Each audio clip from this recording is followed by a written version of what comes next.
Nitashinda adui akileta majaribu.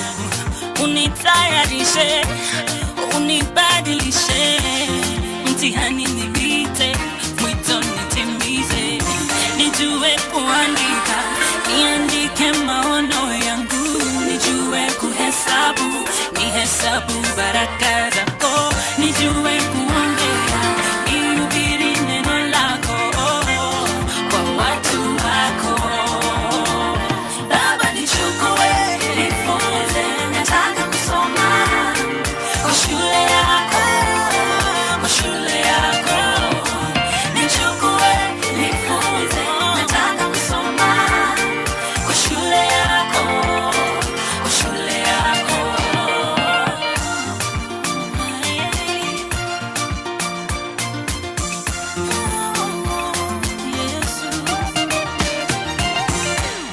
Shule yako watudanganyi, ni ukweli na uwazi. Wanafunzi hawagombi, mwalimu hatujali. Unifunze nidhamu, wote ni waheshimu. Yesu ni mwalimu, Yesu ni mwalimu. Nijue kuandika, niandike maono yangu. Nijue kuhesabu, nihesabu baraka zako. Nijue kuongea, nihubiri neno lako kwa watu wako. Baba nichukue, nifunze, nataka kusoma kwa shule yako, kwa shule yako. Nichukue, nifunze, nataka kusoma kwa shule yako, kwa shule yako. Baba nichukue, nifunze, nataka kusoma kwa shule yako, kwa shule yako. Nichukue, nifunze, nataka kusoma kwa shule yako. Pale umenitoa Baba, pale unanipeleka. Siko pale pale ningependa kuwa, pia siko pale pale pale nilianzia. Siko pale pale ningependa kuwa, pia siko pale pale pale nilianzia. Wewe ndiye Bwana unayepeana maana, kila kitu ni chako. Wewe ndiye Bwana unayeongeza na tukiwa waaminifu na kidogo. Badala ya njia kombokombo, afadhali nianze na kidogo. Uliniahidi, utanibariki, silalamiki, sema asante. Pale umenitoa Baba, pale unanipeleka. Siko pale pale ningependa kuwa, pia siko pale pale pale nilianzia. Siko pale pale ningependa kuwa, pia siko pale pale pale nilianzia. Relax, Bwana atanibariki kwa kadri ya utajiri wake, kwa kipimo cha kujaa, kusukwa hata kumwagika. Atanipa mahitaji yangu kwa kadri ya utajiri wake, kwa kipimo cha kujaa, kusukwa hata kumwagika. Bwana atanibariki kwa kadri ya utajiri wake, kwa kipimo cha kujaa, kusukwa hata kumwagika. Atanipa mahitaji yangu kwa kadri ya utajiri wake, kwa kipimo cha kujaa, kusukwa hata kumwagika. Nani apinge alichosema Mungu? Nani alaani alichobariki Mungu? Hakuna awezaye kuzuia alichotenda Mungu. Na kama kuna pando lopandwa na movu, nang'oa pando la movu. Kila andiko landikwa kwa hila, nafuta andiko la hila. Na kama kuna pando lopandwa na movu, nang'oa pando la movu. Kila andiko landikwa kwa hila, nafuta andiko la hila. Mimi andikwa nitakuwa kichwa simkia, wa kwanza si wa mwisho. Bwana atanibariki kwa kadri ya utajiri wake, kwa kipimo cha kujaa, kusopwa hata kumwagika. Atanipa mahitaji yangu kwa kadri ya utajiri wake, kwa kipimo cha kujaa, kusopwa hata kumwagika. Another day, another crisis. Keyboard warrior still typing. Mini lava siku hizi spendi fighting. Na mahita hawawezi ntoa timing. Na hata wakinitagai kwa IG, dawa yetu. Ain't no question that tomorrow there'll be good times. Good times. I believe with every beat of my heart.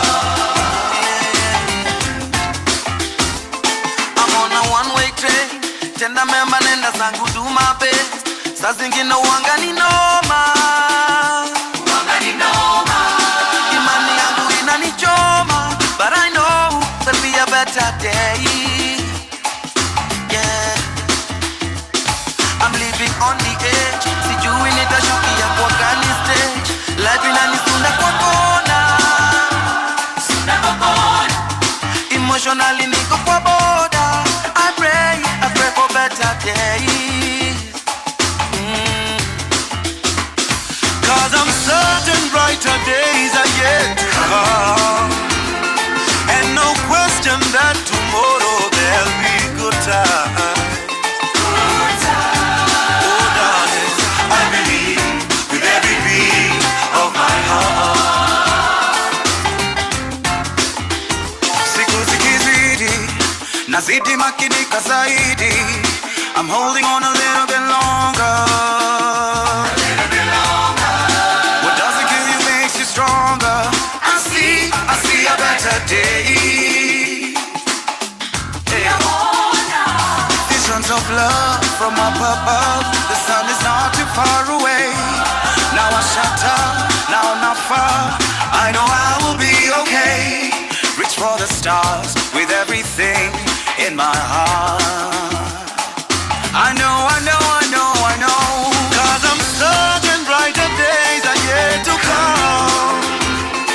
Ain't no question that tomorrow there'll be good times. Oh, I believe every beat of my heart. Yeah. How deep is your love for me?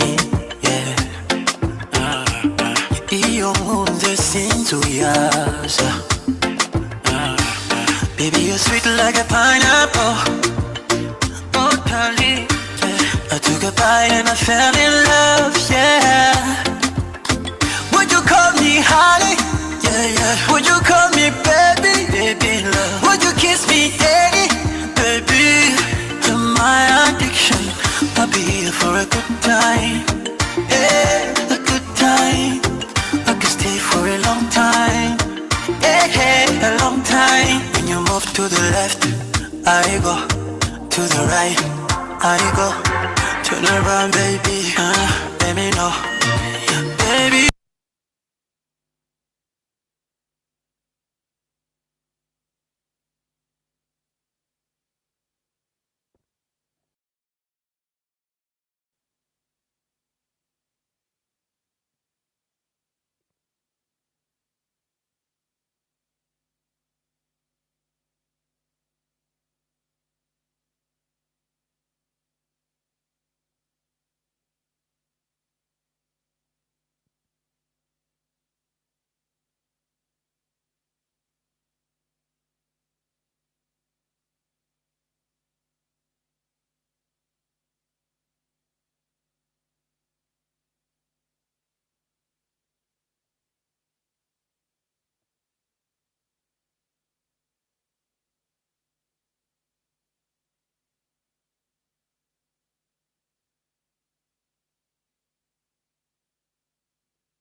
steady kwa toes.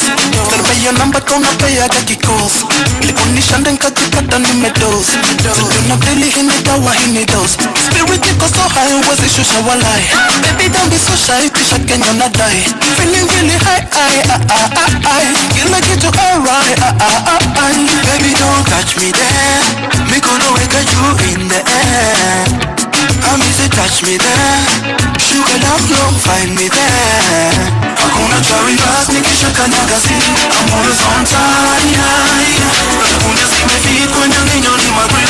Feeling really high, I'm feeling best, if you feeling energy highs. I'm feeling best, if you can on the high.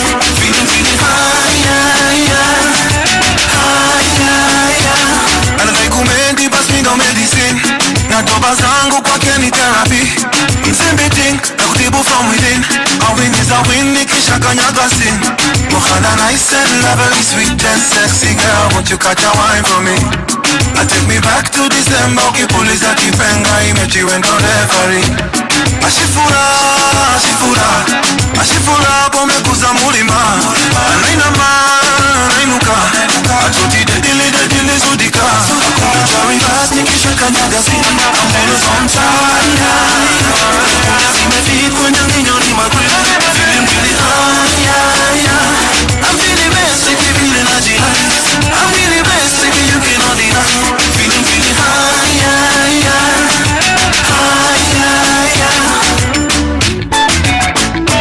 Pocket full of roses, champagne night only. That day you tell me, say, that you were running, say, if I don't leave my man, if I don't leave my man. And again you're everywhere I wanna be, everything I wanna be. This is so serious. Melanin popping and I'm hoping you can see everything I have to give. This is so serious. I'm gonna place you in a high criteria. This is so serious. And when you're walking it's the mass hysteria. This is so serious. Me niko ready, you when I'm deadly. Ningependa kuomba posa niko ready. Na mambo mengi, wajua msipendi. Mtama si mwagi kwa kuku wengine. I'm a daddy, me my body.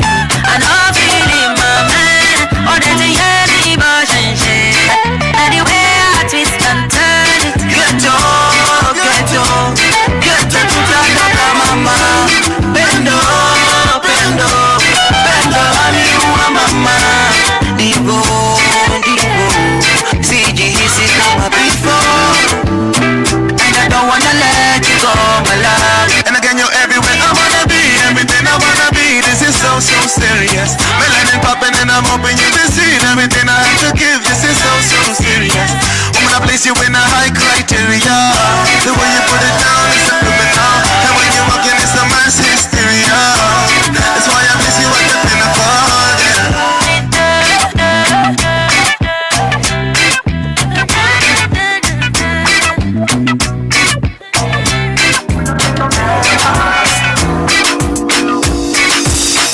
If you think this song about your girl, then it is what it is, oh. And the vibe with the run higher, what I know this is. It is what it is, oh. We realize, they should legalize. If you feel wine, then I realize, as you look wise, do they follow lies, but you no go die. We the big boys, and we outside, to be like ice, and we outside, they make a must shine, till they must wine, when she go down, do the ice spice. She like to party later, don't castigate her, just facilitate her, voice activate. Congratulate her, life appreciate it. Take her participate, take her back to me place. We start to fornicate, her legs start to shake, phone start to vibrate. Her boyfriend is suspect, they assassinate her, discoverable later. We realize, they should legalize. If you feel wine. Hakikisha umesign form zote tatu kabla uingie ndani ya. So continue enjoying yourself and catching up. We'll be starting shortly. Thank you.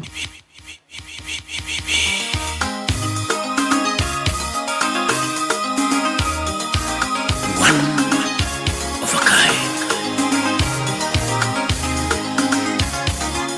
Genevieve.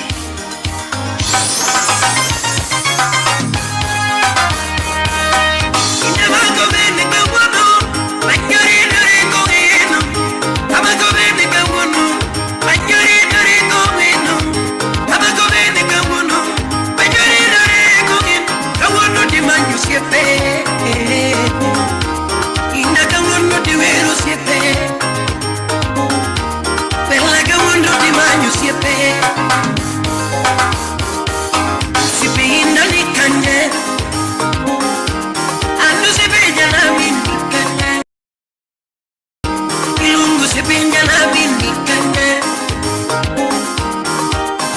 Mashemiki unikanye Upande jakachi Mashemiki unikanye Kamai dongembo Kamai dongembo Kamai dongembo Wapi Bruno Oliende Warika mchomu bindimbo Dr. Kochura Mchomu bindimbo Indi ubaro chene kacha Apinju ubaro chene kacha Msalimie Elda Kayugi na nyaga Ijuja demu unyakachi Kuyugi na nyaga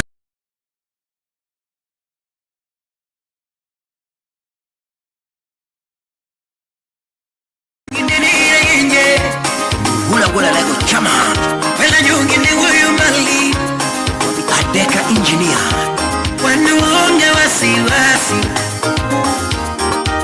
Wanuonge wasiwasi Lizi msalimie Edwin Dola Kenonge uchochezi Kolo kwala Kenonge uchochezi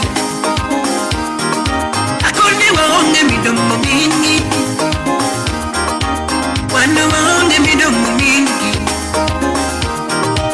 Wanu wajono mana teach Steve Rapolo Wanu wajono mana teach Hey Yuma uyo tulebe tu Wapi Clinton Adwar Yuma uyo tulebe tu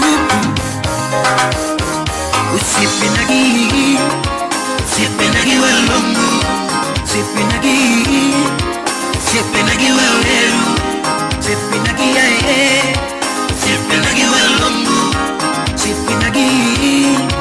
Sipinagi walongo Sipinagi yae Sipinagi walongo Inama yekine Sipinagi walongo Mayekine Sipinagi walongo Msechoroma Sipinagi waleru Msechoroma Sipinagi walongo Msechoroma Sipinagi walongo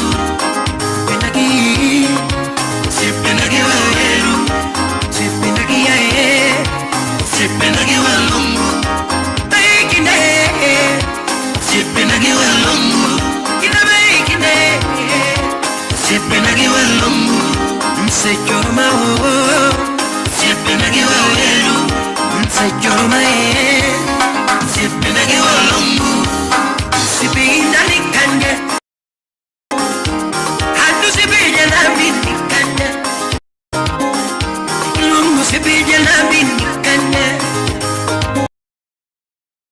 Mashabiki unikanya Wapi Josh unyakachi Mashabiki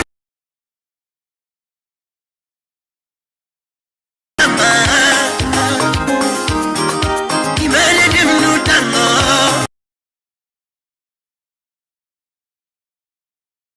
Uchung aunga Imene dimnu tama Jamumbasa Miungine no yukendo Mashabike no yukendo Biti no yukendo Kiba miti no yukendo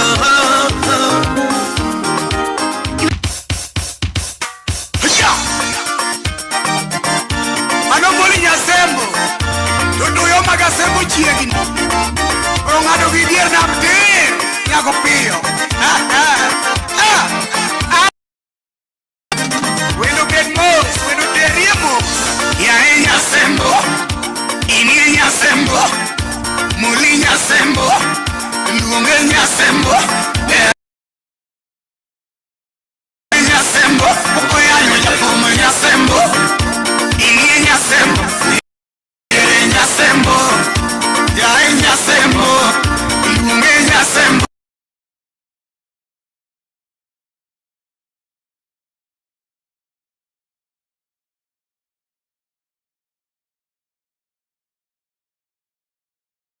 Io se ho hierba, lo se a chiangera.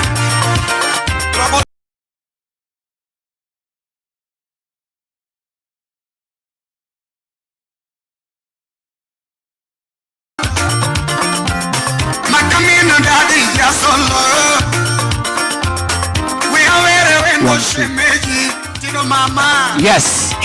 So tunawakumbusha today is International Domestic Workers Day, si ndio? Na leo ni siku ya madome kufanya nini? Ku have fun na rights zao zote. Si tumeelewana? Kwa hivyo if you are a dome today it is your day. So I want us to be upstanding. Usiogope jirani wako na tufurahie International Domestic Workers Day pamoja. DJ eka nyasembo. Siwaoni. Twende tu.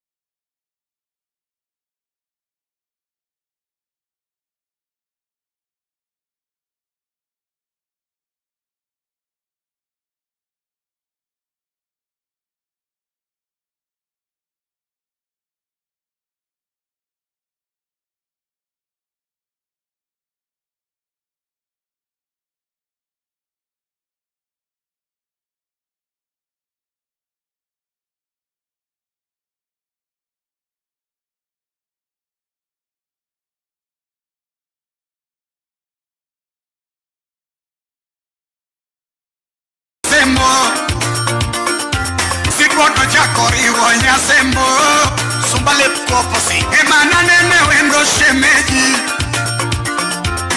chuna luongo wendo nyasembo mandule biparo kindego chuna penjo nyinge nyasembo imolio kono jawer ya solo kumikona nyingi ya solo eji nga jowi sipabise chiemo Aramado makniwa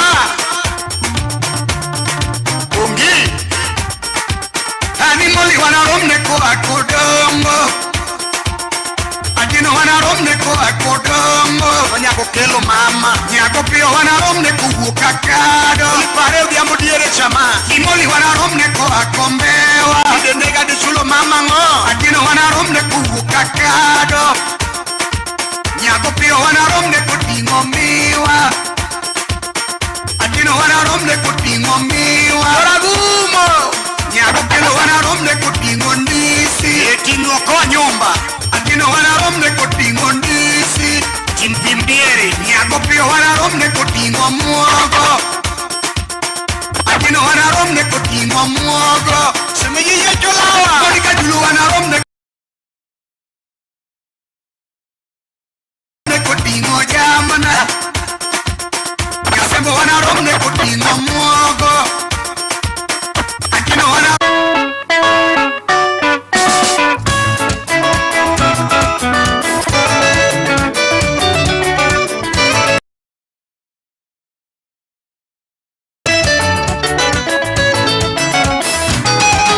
Mukanga nuli busa nuli musumba nomba mukanga na wenyanga uri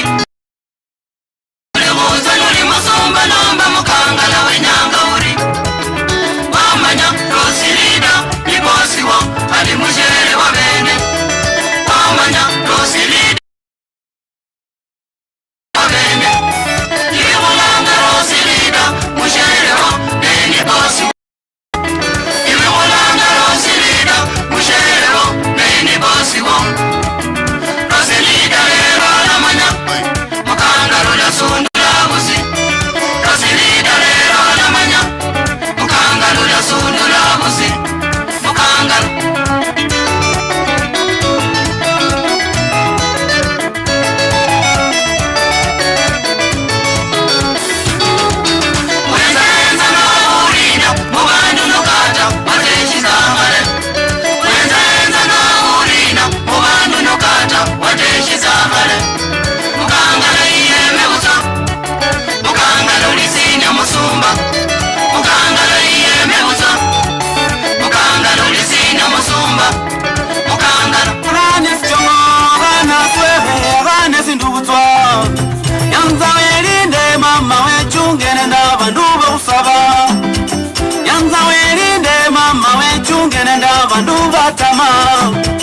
Yanza uninde na njelele titi kalundo yanza uninde na njelele titi kalundo Baida mwana inyanya mwana mabele mwana ingungu yanzo mudara mukato mudara mupango mudara mubwaba numisa kubesimu aiswe hange kubebindu aiswe kubesimu hange kubebindu manyirenda kuleka mwitala na makato kanyasinga manyirenda kuleka mwitala na matembo kanyasinga numisa kubesimu hange kubebindu mama wanje wayanto msoro papa wanje wayanto kusinyiba namusala wayanto msoro namufiti wayanto kusinyiba yangobe file urombo menyo yangobe file ni kurunga ingombe baida umwana inyanya umwana ingombe dara mubango dara mubwaba tumisa besimu aiswe hange kubebi aiswe tumisa besimu hange kubebi manyirenda kuleka mwitala na makato kanyasinga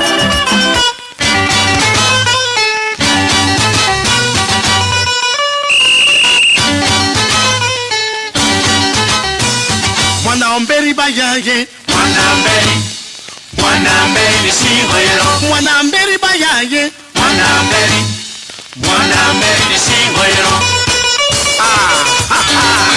Mmefika wakati tunacheza utamaduni wetu wa Kenya, Africa music.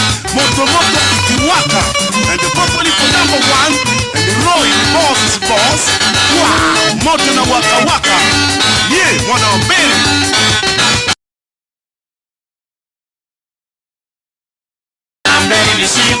Mwanaomberi popolipo Mwanamberi oyoyo Mwanamberi ni singwero Mwanaomberi umundu Mwanamberi mama Mwanamberi ni singwero Mwanaomberi mwanainchi Mwanamberi ayaya Mwanamberi ni singwero umundu Mwanamberi mama Mwanamberi ni singwero Mwanaomberi umuhasi Mwanamberi ni singwero Mwanaomberi umusiani Mwanamberi ni singwero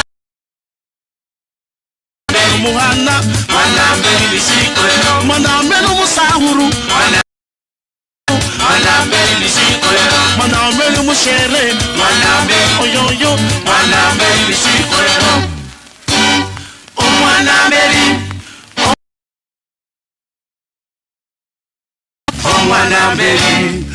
Mwanamberi ni singwero Mwanamberi ni singwero Mwanamberi ni singwero Mwanamberi ayaya Mwanamberi ni singwero Mwanaomberi popolipo Mwanamberi lesa Mwanamberi mundu Mwanamberi ayaya Mwanamberi ni singwero Mwanaomberi mwanainchi Mwanamberi mama Mwanamberi ni singwero Ekyonkekyo Enyangingaro Ekyonkekyo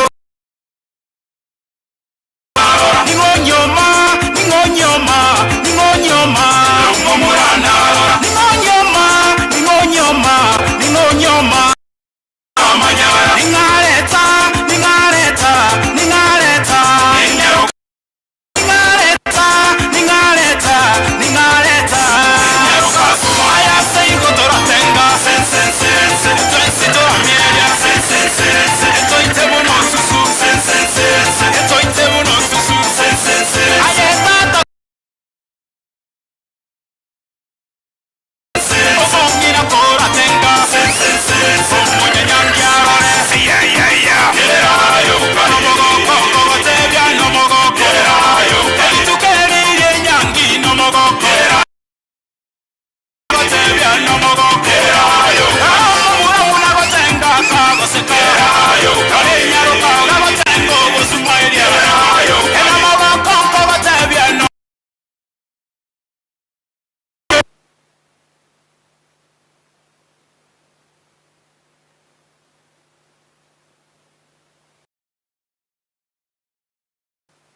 yenyulira Kandolire mwene walulano basale banje sungendye Oyo kuno were umanyanga Uru mwene yayamanya baruya banje sungendye Kando kino were umanyanga Embane ngozire we umbere Were mwene yesi alingu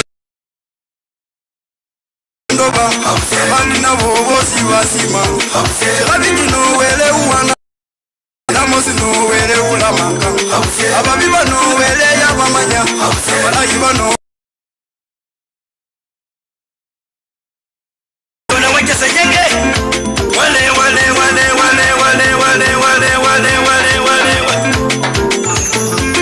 Bana wa papa Nyanga ya mabasa Nise wana bai nisolilaya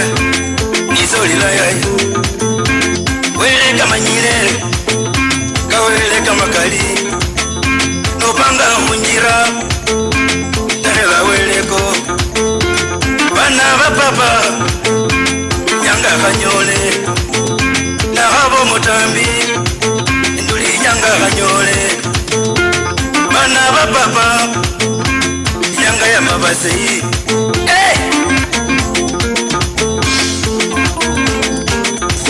Balina banje sungendye Amuwakano kosi kezibana Nomenyire ya yoli kalola Nogenda ya yoli kalola Tuli muno wina umanyanga Ana katoro kosi galijenda Aluya banje kusaye nyasaye Wele uno mwene umanyire Mwami uno baba ya umanya Mwami uno wele ya umanya Nogenda baba somanyanga Jira inosasunga ujendanga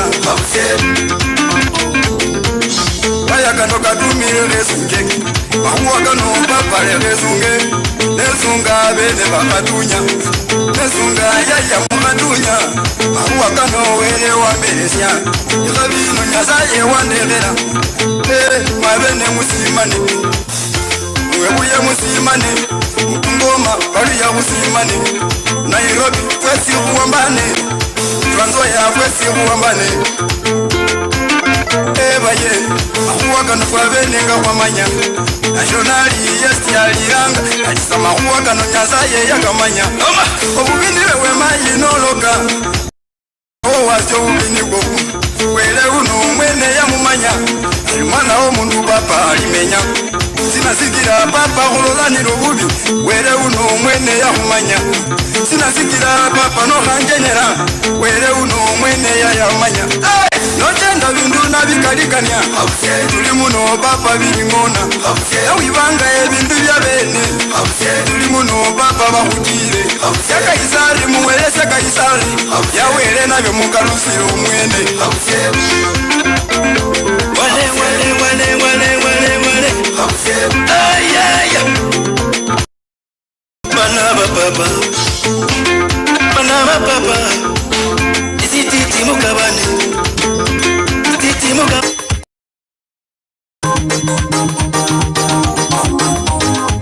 Ay Maro mkadu minikale henda kiusi wafula webuye international Kulapa ngajiwa ya mbaya sana Noma bana befu Wanini Nife wanini Inaho Severanga kulala Wanini Nife wanini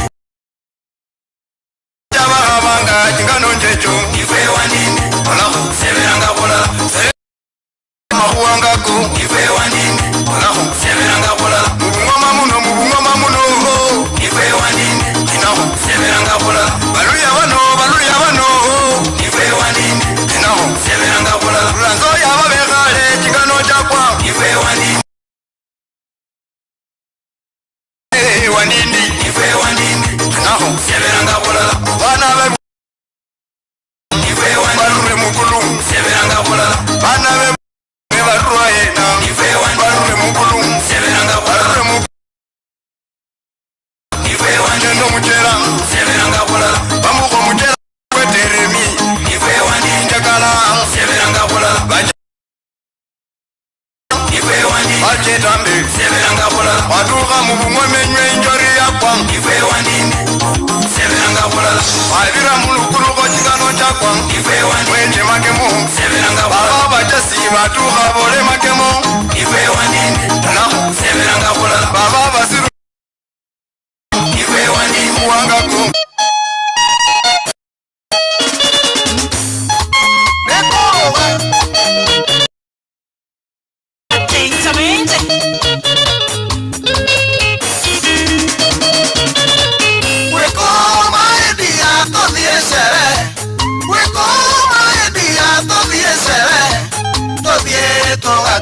Maisha no maya, todie toga kene. Maisha no maya, aye.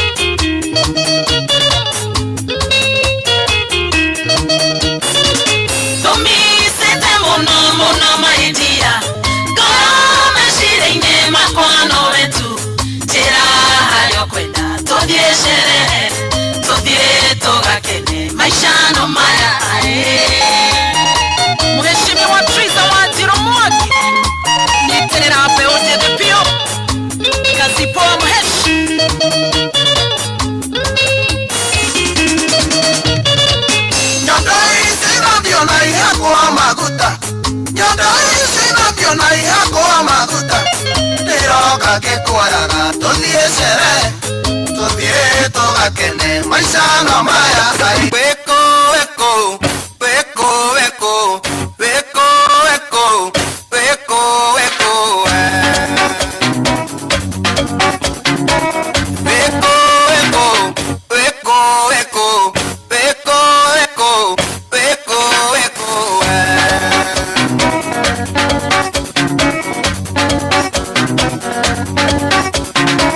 Nyambura oka oka mwendo asiti wangoro Nyambura oka no murata wakwa wangoro Nyambura gyo atirero ne mesiria Weko weko Weko weko Weko weko Weko weko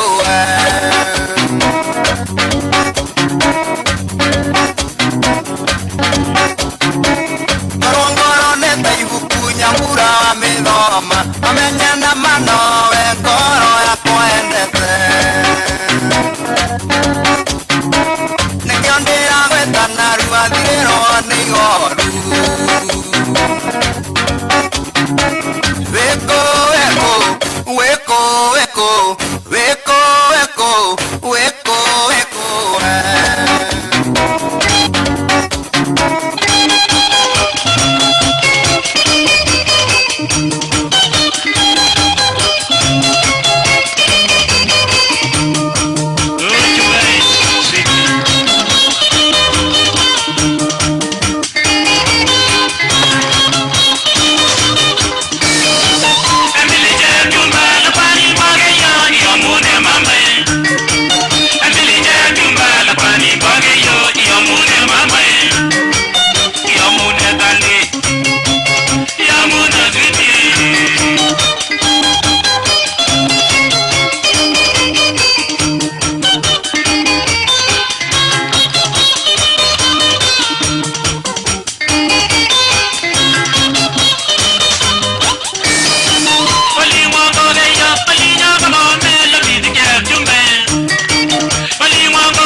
Yani the international band Yesusu wenyewe Awon DJ Wesu Wesas Production Wanja miete ginewe Wanja miete ginewe Niga tena mi besku Niga tena mi besku Enga miete samando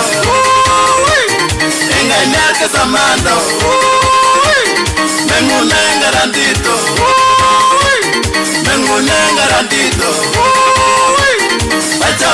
masili Achamite masilio Igarani ukwinja Igarani ukwinja Samanda Nonge na muli luma lo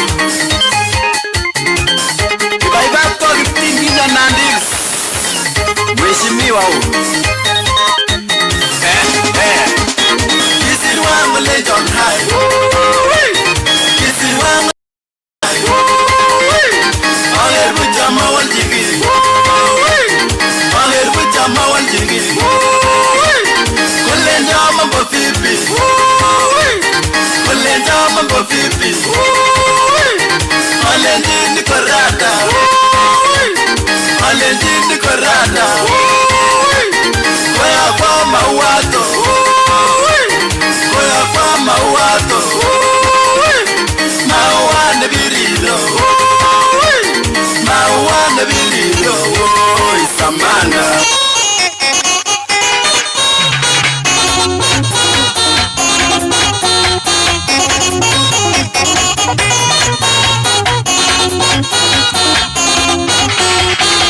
Masimonye na mania penande nondingwate Kadandwatavya niwama Masimonye na mania penande nondingwate Kadandwatavya niwamana Ninondete imundwa kwa kila mundu ndino Yesu Ede wakwete kila kimuna Ninondete imundwa kwa kila mundu ndino Yesu Ede wakwete kila kimuna Oneza ni mundwa kundu kwa tato mwikwacha Oneza otina mitanake Oneza ni mundwa kundu kwa tato mwikwacha Oneza otina mitanake Ichakwa kwa mundwa kwa ndu kwa tate kwa tiandu Wasaba Kenya nukonana Ichakwa kwa mundwa kwa ndu kwa tate kwa tiandu Wasaba Kenya nukonana Ninondete mundwa kwa ukabamba na kivyako Wakwatambesa tumianesa Eino chamasa ukabamba na kivyako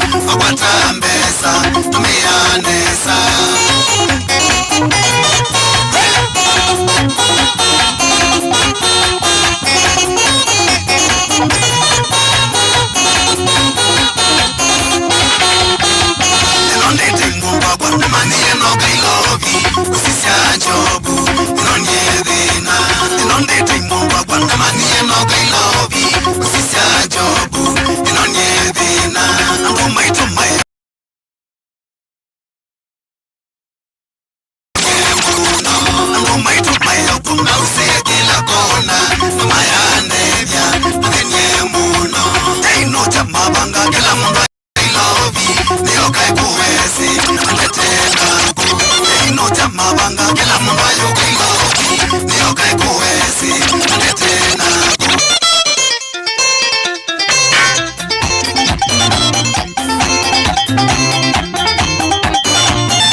Rajasubaye, Mama time of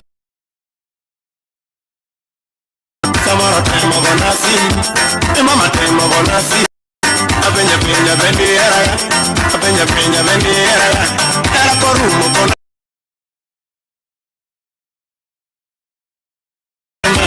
Agoyo simu makamaka, message ya oro sama sama. Apenye mama karanga marachi, apenye mama karanga marachi, apenye mama karanga yogima winyo, mami winyo gima winyo, uomora konya na momi yo tindilala, kabere kare na kidogo mama. Corona rachi mama yayi, corona rachi mama yayi. Masiros, wapi Cindy, Tina Nyaupenya,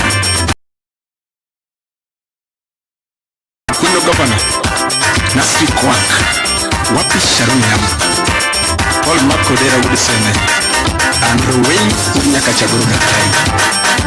Samoro Paro Rajasoma, Samoro Paro Rajasoma, Weloko Paro Changi Yogane, Peringo Japa Changi Yogane, Katarungi Manduma, Apayo Mama Era Kurumu Wacha Wacha, Binge Yolando Ganaima, Binge Yolando Ganaima, Asubo Penyo Kaliyonge, Asubo Penyo Kaliyonge, Nielo Manyo Kaliyonge, Apenya Sande Kaliyonge, Pena Sande Kaliyonge, Asika Paro Kaliyonge, Asika Paro Kaliyonge, Kutesa Tunge kama fuso, Kutesa Tunge kama fuso, Kutesa Tunge kama fuso, lakini bado naingai, Apenyo Yino Mutama, Asika Pari Notama, Asika Pari Notama, Aiwan.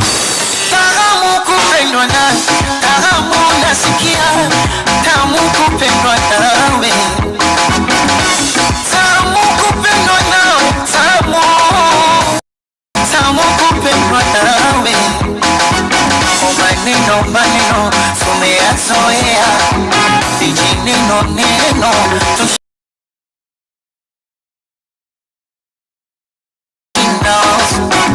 shepu yake mbaya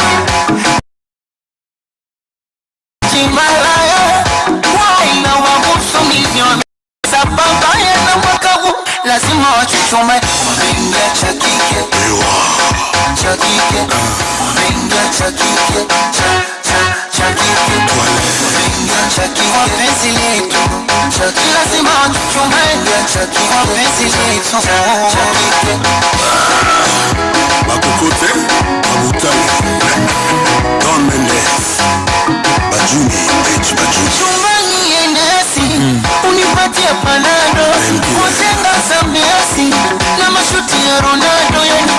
Ndani nikiingia tu anachukua, anaweka, kwenye gari, anachukua, anaweka, iwe jikoni varandani, anachukua, anaweka, dosi, anachukua, anaweka, anitake salama joto, tole so ni pepe, oya komo, It's the kids, baby. tole so ni pepe, oye mose kula mishikupe, orikado momosi leo, acha tu niwaweke wazi, mubaki na mishangao, kuswa ya mapenzi, nataka kuyaeleza.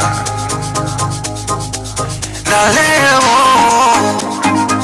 tena waiteni paparazi, warushe kwa mitandao, siataki mapenzi, nataka jipongeza. Nemwita yo baby, kumbe nayo na baby, nemuna kipenzi, ni mshenza kupendi, ama kweli mtihani, mambo mengi dunia na mistresi siwezi, siwezi. Bora ni maisha mafupi ni simple. Yani nini tesekero, jiunge na miupozeko. Bora ni maisha mafupi ni simple. Yani nini tesekero, One, two. Asante sana. So as we have our seats, you can tell someone happy International Domestic Workers Day. So we have our guest of honors wanaingia sasa hivi. lakini tunajua guest of honors wetu wa leo ni kina nani? Ni kina nani? Siwasikii. Guest of honors wa leo ni kina nani? Dome, si ndio? So we can have our seats as we have the guests coming in. Thank you very much. Na kama umekaa karibu na mtu, unaweza tu mwambie Happy International Domestic Workers Day. Umwambie anakaa vizuri. Unaweza compliment kitu, mwambie hiyo nywele alishukia wapi. Kama ni macho inakaa vizuri, mwambie you have pretty eyes. Na kuona wewe, very pretty eyes. Asante sana. So we are welcoming our guest of honors. Karibuni sana as this Wednesday to commemorate the International Domestic Workers Day. So we can have our seats. Tunaweza keti chini pahali popote ambapo tulipo. Tunaweza keti chini pahali popote tulipo. Let us appreciate them even as they have their seats. Makofi yao iko wapi tafadhali? Thank you very much. Bado siwasikii. Makofi yao mzuri iko wapi? Aya. So, before we start our program this morning, niko na maswali zenye nataka kuuliza hapa kadhaa, si ndio? Nani huamka asubuhi kabla wasee wote wajaamka? Hapana, sijasikia. Ni kama amko shua. Nani huamka asubuhi kabla watu wote wajaamka? Nani huhakikisha uniform zimeoshwa? Nani amehakikisha kwamba nyumba iko safi tena sana? Nani mara nyingi anablemiwaga hata kwa vitu zenye hajafanya? Siridombe. Nani ana nani asipokuwa kwa nyumba ni dome, si ndio? Na leo ni siku siwasikii. Leo ni siku ya kina nane? So today it is International Domestic Workers Day. And because it is International Domestic Workers Day, na tumesema ya kwamba wageni waheshimiwa wa kweli ya siku ya leo ni nani? Ambia jirani yako wewe ndio mgeni mheshimiwa wa leo. Mwambie you are the guest of honor. Mwitisha hata namba ya simu, anaweza kuwekea kitu kwa M-Pesa. You never know. Usimuone hivi hivi. And because of that, so DJ, nataka utupeleke mahali Nyanza, na nataka nione hizo kiuno za domestic workers leo wetu pamoja. Please come in front here. The guest of honor, please just come in front for a minute before we start. Let us appreciate them as they stand wakikuja hapa mbele. Asanti. Na nataka kina Evelyn hapa. Evelyn na mbogi yako kuja hapa mbele. Makofi ya Evelyn na timu yake wakikuja hapa mbele tafadhali. Thank you very much. As Evelyn and the team comes in front, karibu sana. Thank you so much. Asanti. And the rest of us, let us be upstanding just for 1 minute before we start. Najua tume have fun asubuhi, lakini bado we want to have fun with these people. Waheshimiwa wetu, policy makers wetu, wakubwa wetu, wenye wanatuongelelea sisi kama domestic workers. Si ndio? Evelyn, zile moves zenye nimeona tukifanya huko.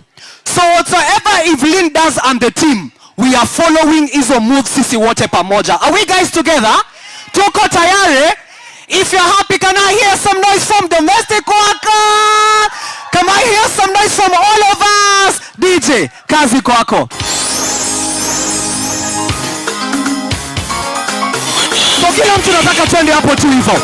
Hata kama uko huko nyuma, I want us to follow what they are doing. Twende. Kiuno tu. Sioni hizo viuno. Twende. Kiuno tu. Kwa hiyo, twende.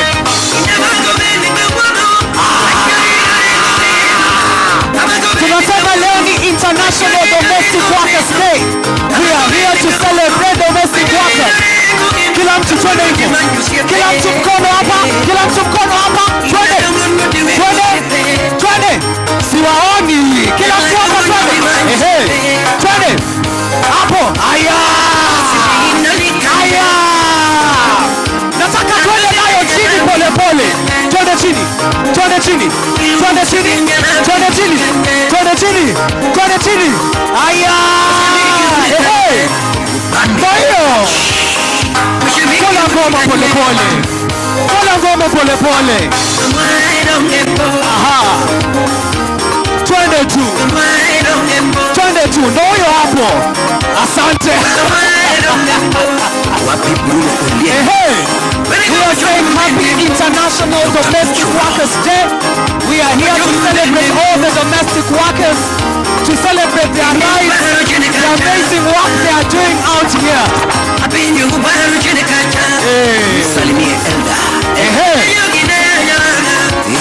Thank you very much. Thank you very much.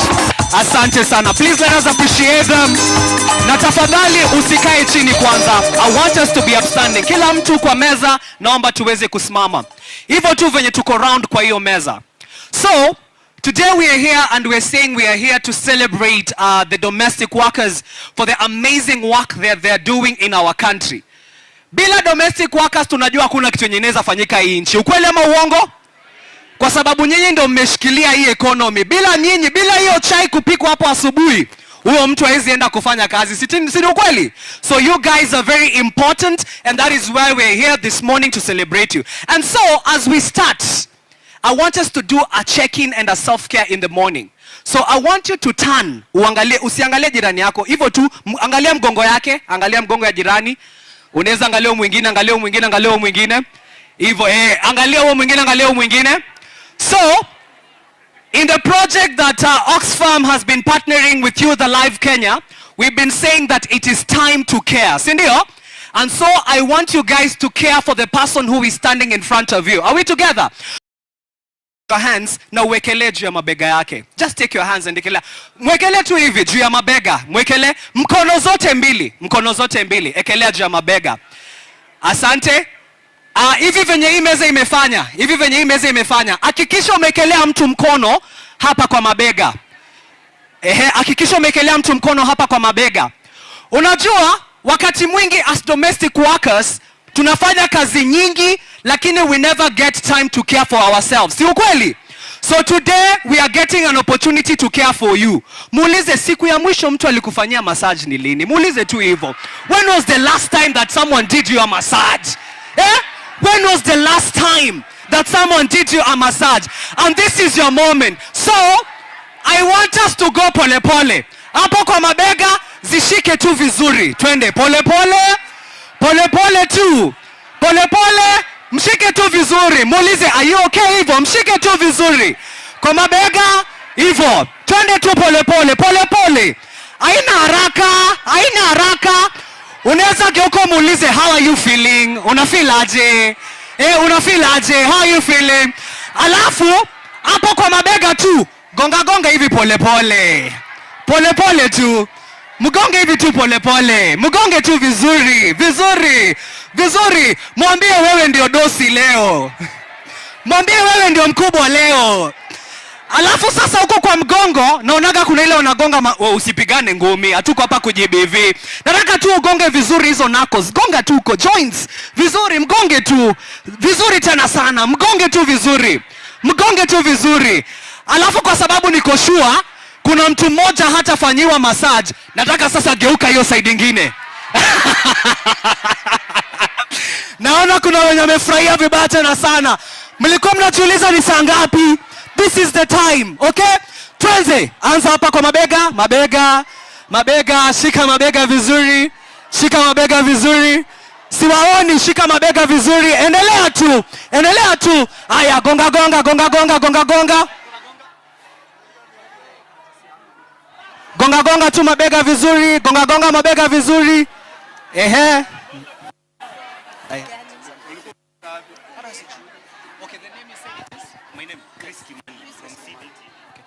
Gonga tu mabega vizuri, mabega vizuri. Asanti. Sawa, mgongo, hiyo mgongo. Unaweza kata style tu. Alafu muulize how you feeling. Alafu mwambie it is time to care. Mwambie it is time to care. Mwambie I care for you. Asante sana. So we can have our seats. Thank you so much.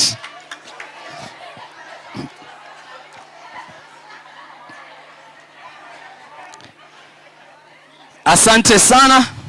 Aya.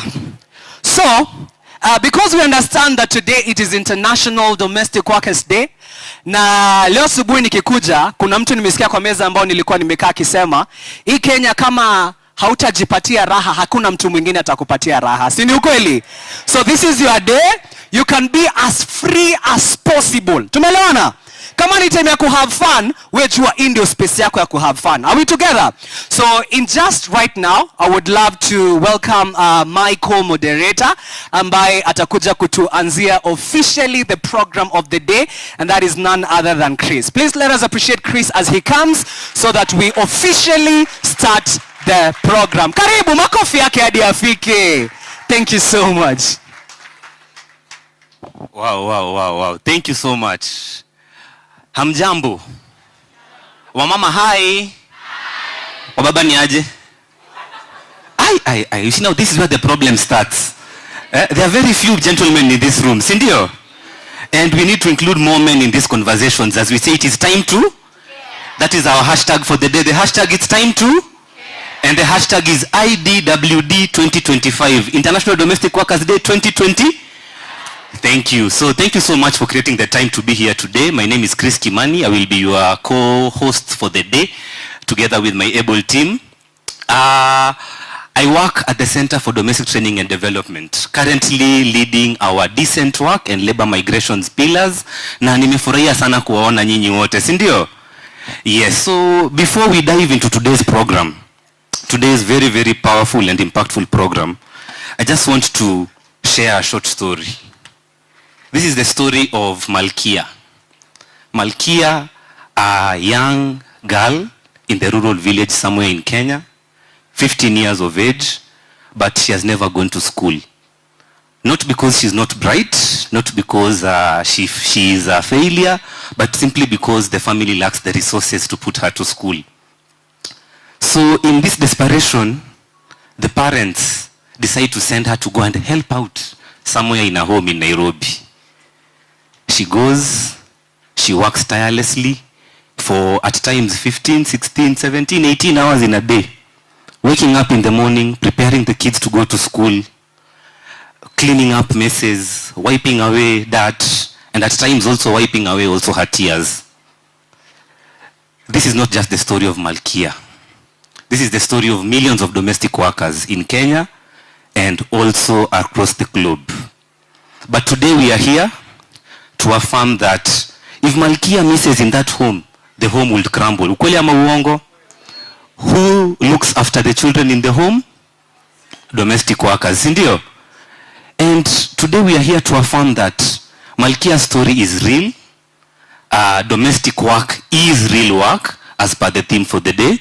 And real work deserves real recognition. Real work deserves real pay. Real work deserves real protections.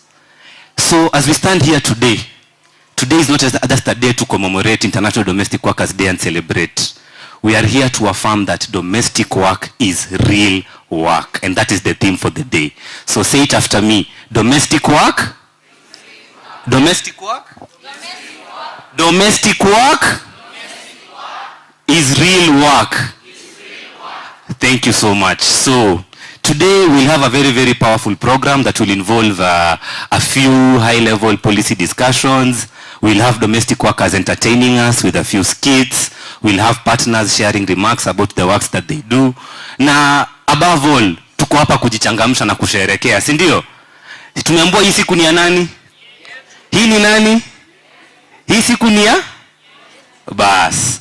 So first of all, just allow me to do a very round quick of introductions. Because of time, we won't have time to introduce everybody atakuja hapa mbele aongee.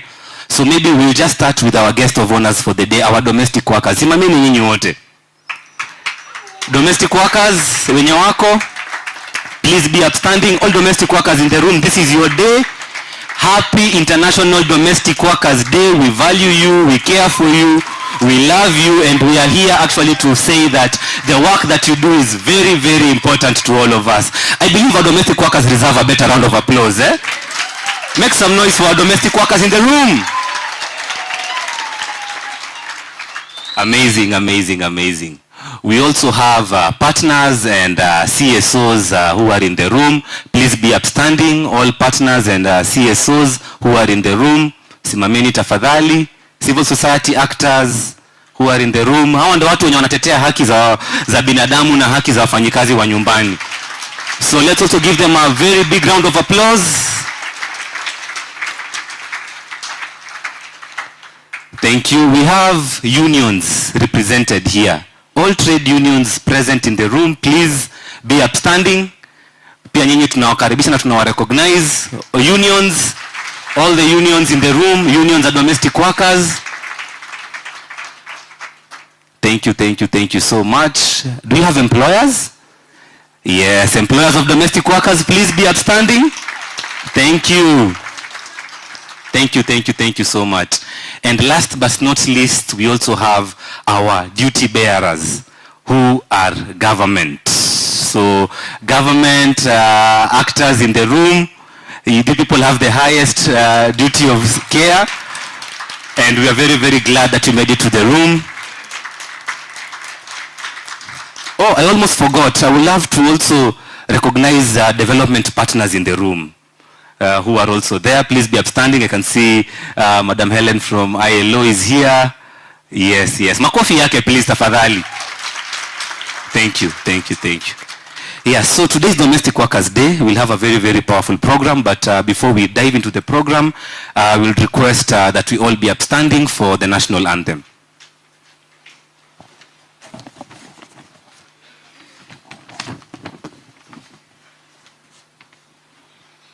Mungu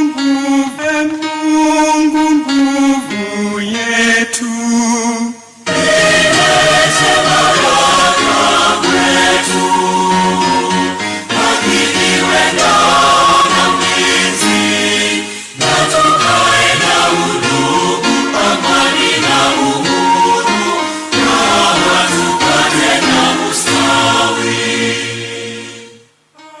Now we'll have the EAC anthem. Mungu twaomba ulinde Jumuiya Afrika Mashariki, tuwezeshe kuishi kwa amani, tutimize na malengo yetu. Jumuiya yetu sote tuilinde, tuwajibike, tuimarike, umoja wetu ni nguzo yetu, idumu jumuiya yetu. Thank you. You can be seated. So to kick us off and to start the day and the program officially, I would love to introduce a very, very powerful woman in the room. She is known as Miss Edith Morogo. She is the founder and executive director at the Center for Domestic Training and Development. She is also a 2024 Trafficking in Persons Report Hero, awarded by the US Department of State last year. She's a champion against child labor, and she's also a recipient of the East African Philanthropy Network, a Lifetime Achievement Award. So let's please have a round of applause as we welcome Miss Edith Morogo.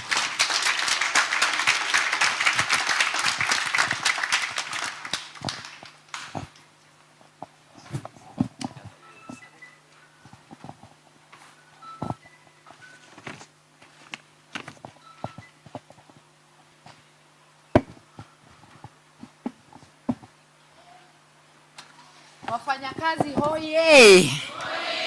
Warembo wetu hoye! Tuliambiwa jana na Madam Yvonne Okwara tusitage watu wasichana wa kazi ya nyumba. Tukue tunawaita wafanyakazi. Okay? So wafanyakazi wetu hoye! Wafanyakazi wetu hoye! Mbona mnaongea ni kama mjakaribishwa na chai? Tulikuwa na chai, keki, mandazi huko nje. I'm sure sisi wote tumekula. So ninajivunia hii siku. Najivunia hii siku sana sana sana kama mwanzilishi wa kikundi cha Center for Domestic Training and Development. Tumeshukuru pia vile government yetu imetushika na ikatuunga mkono. Manake kama si serikali yetu, I'm sure hii siku hatungekuwa tunaisherehekea vile tunaisherehekea. So ningetaka kushukuru sana the government of Kenya na ile goodwill saa hii tuko nayo kama wale watu wanafanya kwa hii sekta, hii ecosystem, ile hata our own president akona very big goodwill ya kuensure that haki za wafanyakazi wa nyumbani zitatekelezwa. So leo hii sitaki kusema mengi sana, but niko na ka speech nataka kusoma ile nilikuwa nimewaandalia. Na mnajua mimi ni mmoja wenu, I am very committed to the cause. Na mimi mwenyewe nimeambia watu siku nyingi, mimi ni mtu napenda kazi ya nyumbani. Hata kwangu kwa nyumba mimi hufanya kazi ya nyumbani. Na ninapenda nyumba ikiwa imetengenezwa vizuri. Huwa natengeneza alafu nasimama kando na admire kazi yangu. Na nikirudi huko in the beginning kwa Biblia, hivyo ndivyo Mungu alikuwa anaumba dunia. Alikuwa anafanya kazi the whole day and then jioni anaangalia, anaona hiyo kazi mzuri, anaretire and then kesho yake anaamka na anafanya kazi. So ni lazima tupende kazi ya mikono yetu kama wale watu wanafanya kazi kwa hii sekta. So with all protocols observed, nataka ku-appreciate Madam Labor Commissioner Helena Pio. Pia ningependa ku-appreciate FKE representative and also the unions for domestic workers that are here today.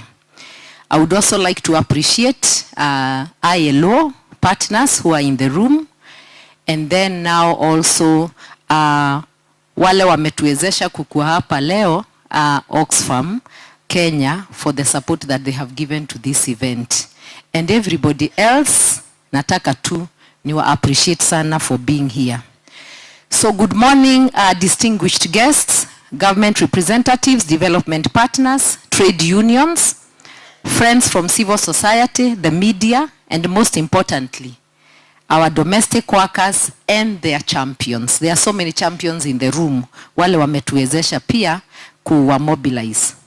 On behalf of the Center for Domestic Training and Development and the National Planning Committee for this event, it is my immense honor and pleasure to welcome you to this year's commemoration of International Domestic Workers Day under the powerful theme, Domestic Work is Real Work. This day is not just symbolic, it is significant.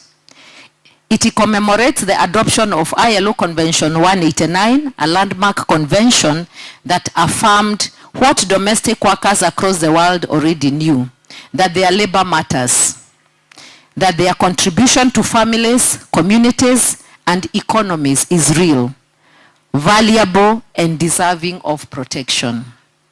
Today we stand together in unity, not just to celebrate domestic workers, but to reaffirm our collective responsibility to recognize, respect, and protect their rights.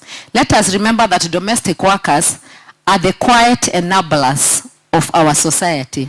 They wake up before us, care for our children, clean our homes, tend to our elderly, and yet, in many cases, they remain invisible. They are too often underpaid, overworked, and excluded from the formal protections that others enjoy. But here is the truth. Domestic work is not informal. It is undervalued. And that is why we are here to change that. At CDTD, we believe that recognizing domestic work as real work is not just about words. It's about action.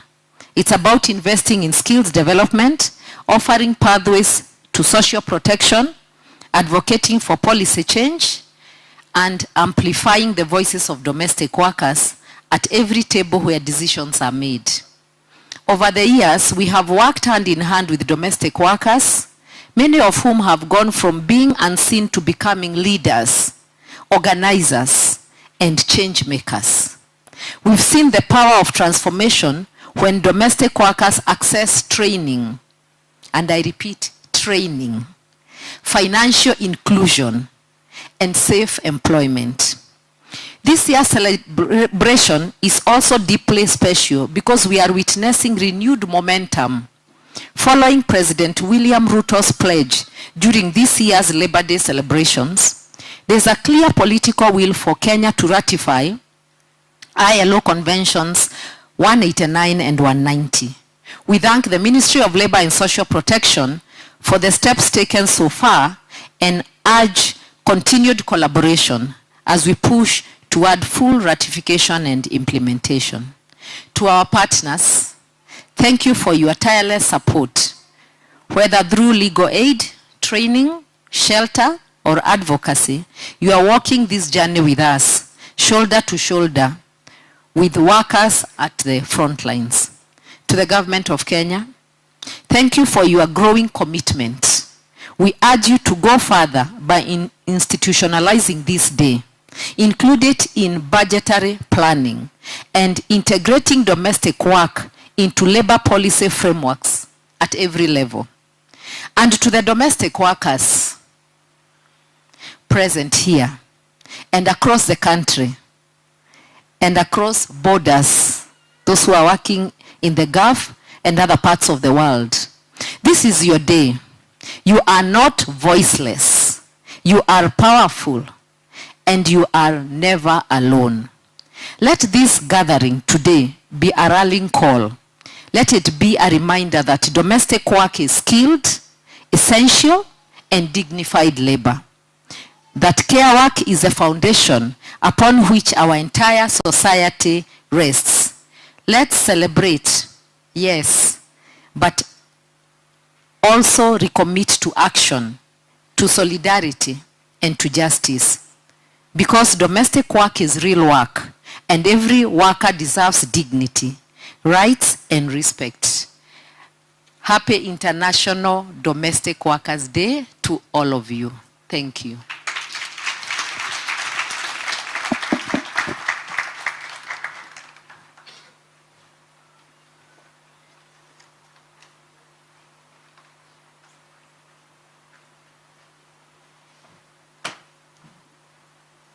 Hello everybody. Happy International. Let's complete. Happy International. Happy International. Happy International Domestic Workers' Day.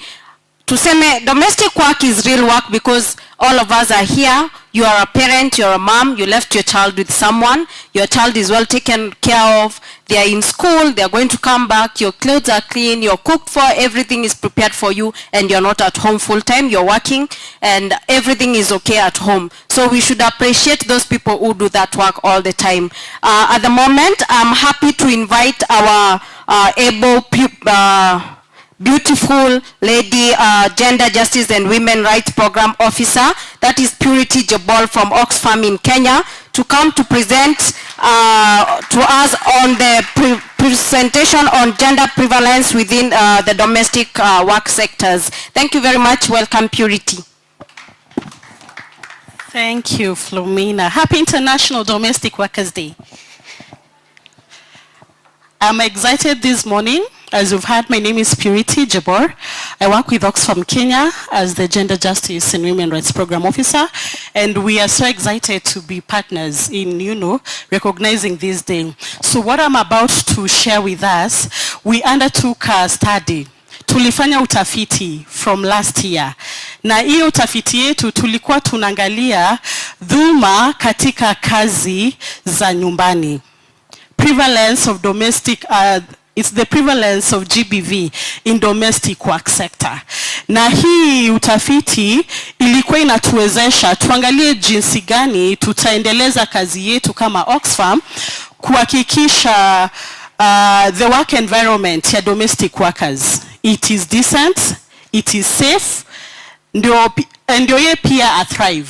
Akitoka from 16,000 anapanda juu analipwa 18,000, anapanda juu analipa 25,000. So briefly nitawapeleka through the key findings, and I'll also share the proposals. Ndo hata wakati leo tuna celebrate, you are the second people to have a look on this research. So from this week, next week, it will be up on Oxfam's website. So you'll be able to retrieve it. So these are the key findings. So the title of this research ilikuwa assessment of prevalence of GBV in domestic workers context. So it was very specific. I know mara mingi sisi hufanya utafiti, lakini sisi tulisema for Oxfam tunaangalia ule marginalized worker in Kenya. Ule ambaye tusipo mzungumzia itachukua muda mrefu sana mtu mwingine pia mzungumzie. Yes. Na tulikuwa na these 5 objective. Objective ya kwanza, hii ndio ilikuwa inatu guide ni nini haswa tunaenda kutafuta katika hii utafiti. To understand the prevalence of GBV for domestic workers in their world of work. Someone already tumesha recognize in their world of work. Identify the different forms of GBV they experience in their workplaces. Identify the root causes of GBV for domestic workers to deepen the understanding why domestic workers are vulnerable to gender-based violence. To conduct a review of laws and legislation of GBV to what extent they protect domestic workers in their workplaces. And lastly, to establish key recommendation or strategies in the prevention and management of GBV experienced by domestic worker. So hii utafiti, our target was only 4 counties. Tulifanya Nairobi, tukafanya Mombasa, tukafanya Nakuru, na tukafanya Kiambu. The reason why, these are the cities of Kenya. Na hapa ndio domestic workers wengi huwa wanafanyiwa processing, bureaus zote, work placement, you know, they are all centralized in these 4 cities. And these are the cities kwenye immigration departments pia ziko. So hapa ndio chanzo cha management ya GBV na pia development work is also very key. So we did reach out to 351 domestic workers. We had 19 key informants and we held 9 focus group discussions with domestic worker. And remember, hizi 9 FGDs, they were safe spaces. Tulikuwa tunenda pale kwa grassroots, kwa ground. Hatukuwa kwa high-end hotels kama hizi. Tunenda kwa ground, tunaangalia space yenye domestic worker anaweza zungumza bila kukuwa na uoga. So, one of the key findings for this, based on their earnings, the maneno ya pesa, saizi tunaangalia maneno ya pesa mfukoni. Na hii ndio muhimu sana hata mimi kwangu. Ni pesa ngapi hata mimi Oxfam itanilipa. Number 1, tulipata ya kwamba 59.8% of domestic workers wanalipwa between 5,000 to 10,000. 20.5% wanalipwa 10,000 to 15,000. Wangapi wanalipwa hii kategoria ya kwanza, between 5 to 10,000? Just raise up your hand. Madam Commissioner is here and she's taking notes. And this is the highest percentage. Wangapi wanalipwa between 10 to 15,000 per month? None. Wangapi wanalipwa 6.3% walisema wanalipwa between 15 to 20,000. Wangapi wanalipwa kwa hiyo category 3? 1? We only have 1. We have 2 from the domestic population today. Only 1.1% of the total respondents earned over 30,000. Wangapi wanalipwa over 30,000 hapa? Let us appreciate that employer. Tupigie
coming at 13.7. And I think this is what we are really concerned, because hatujui wakati inafanyika what channels or what referral pathways ambayo huyu domestic worker huwa ana follow. And lastly was on the physical violence, kuchapwa vizuri na mkono, which is very sad, and it was at 8%. In terms of the perpetrators of GBV, the findings established that 59.9% was from wives of the employers.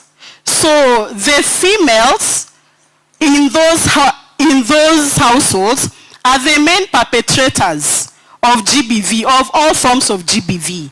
Na hii inaonyesha even in terms of ni yeye ndio the contact person na huyu domestic worker, because of our cultural practices. Tunasema kazi za nyumbani ni kazi za wasichana na kina mama. Employers, the husband accounted to 25.1. We also had children at 9.7. Watoto wetu pia wanachangia. Na lastly, tuko na wale pia co-workers. Unajua kuna zile nyumba mingi, nyumba kubwa, wafanyikazi ni wengi, but unapata ule mwenye amekaa hapo sana 5 years, yeye ndo ako na historical background. So unapata hao pia ni perpetrators kwa hile environment ya kufanya kazi.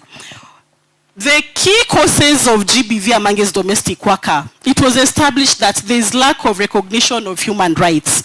I think by default, either the employer hajui what the human rights are, na pia domestic workers pia hawajui right yao kama wafanyikazi. Hawajui wako na right ambayo imekuwa protected na labor laws. Hiyo pia ilikuwa one of the main causes.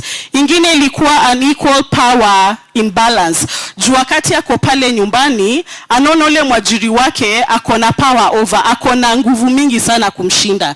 So unapata yeye anakuwa vulnerable hata kwa ile nyumba. So unapata kama hata nyumba ni 1 bedroom. Domestic worker na labda huyo mwajiri wake anapenda kuwatch series.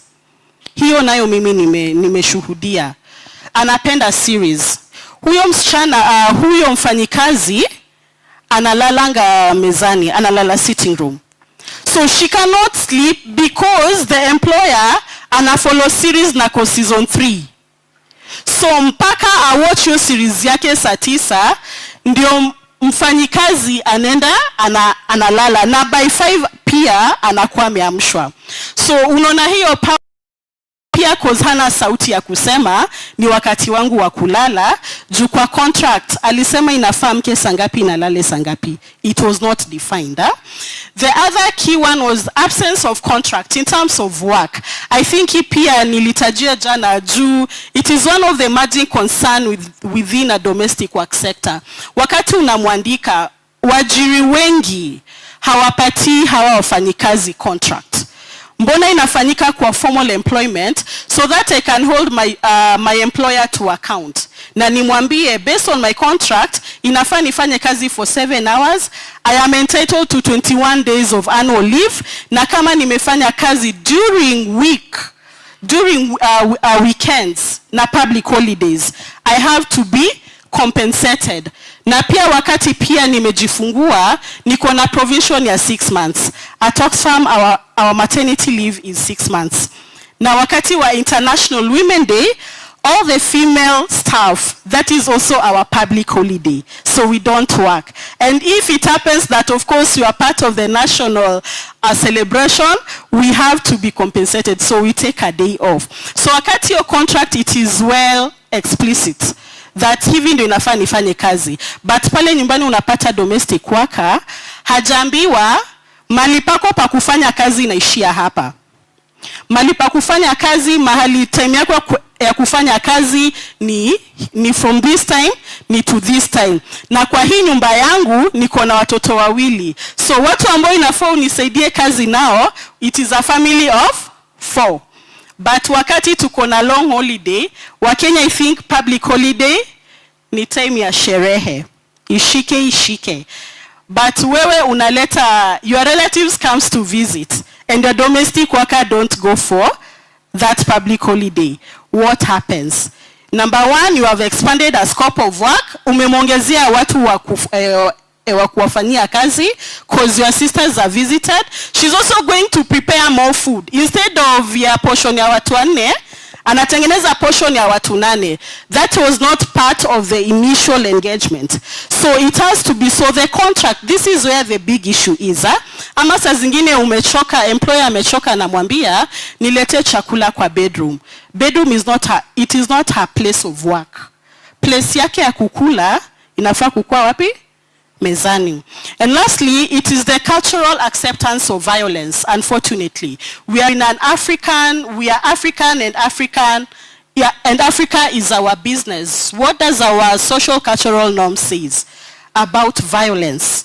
So because tumeshakuwa nurtured, we've been socialized. That is why as Oxfam, data is at the core of our work. Because we want to break these barriers. We want to shift this narrative. That in the world today, hakuna mtu ambaye anakaa, yeye ndio anafanya kazi yote na yeye ndio hata akipigwa ama hata akiraise voice inakuwa concern. And lastly, it's the apathy by union and employment agencies in advancing for domestic workers' right. Ukiangalia website yetu, hii report, once it goes up, you will read more about this. The place of the work, the role of employers, and and the agencies, because there were even some very, very sad narratives that were even shared with us. Mtaipata kwa hiyo detailed report. Risk factors to GBV for domestic workers, we have economic factor. Juu wakati imefanyika na umemvuta kazi, maneno yake ya pesa imeisha. We have the law awareness of domestic workers' right, weak and legal protection, enforcement mechanism. And I think this is what we are exposed to. Saa zingine ukienda airport, when you're checking in very early at 3 or even at 2, unapata leaving the country. Unajua saa zingine mi ukaa nasikia ni kama nitamwambia Sizi, please come. Let us talk before you check in. These are the realities that you might face. So I think one of the proposal even for us is, even at the airport, tunakuanga na yule staff ambaye anasaidia domestic workers. Unasikianga tu Saudi, unasaidiwa kucheck in. But do we have someone who actually tell them about the realities? The culture at the airport. No, by the time she's actually boarding, nimeshaambiwa na nimejua na ninajua hizi ndio the likeliness of me encountering this. Then we also have the low participation in trade unions and collective bargaining. Yesterday you mentioned about finance bill. What was the place of the trade union? Even we as the domestic work stakeholders. Last week I was taking through my colleagues in office on the household items that over the years, the last 3 years, I track zimebadilika. And hii ndio chanzo hata ya GBV nyumbani. When you go home today, the type of tea leaves you use, I used to use 2, but nowadays saizi natumia 4 tea bags kwa chai ya vikombe 2. It means the quality has reduced and the quantity has also gone down. So I have increased my quantity, and that is extra money. So wakati huyo domestic worker umenunua majani leo, after wiki moja nakwambia majani imeisha, you as the employer, what is your reaction? It's because we also don't track. That is why when we talk about finance bill and the place of domestic work development and care development, it is at the core of our work. Because hizo vitu zikishikwa, angalia taskari.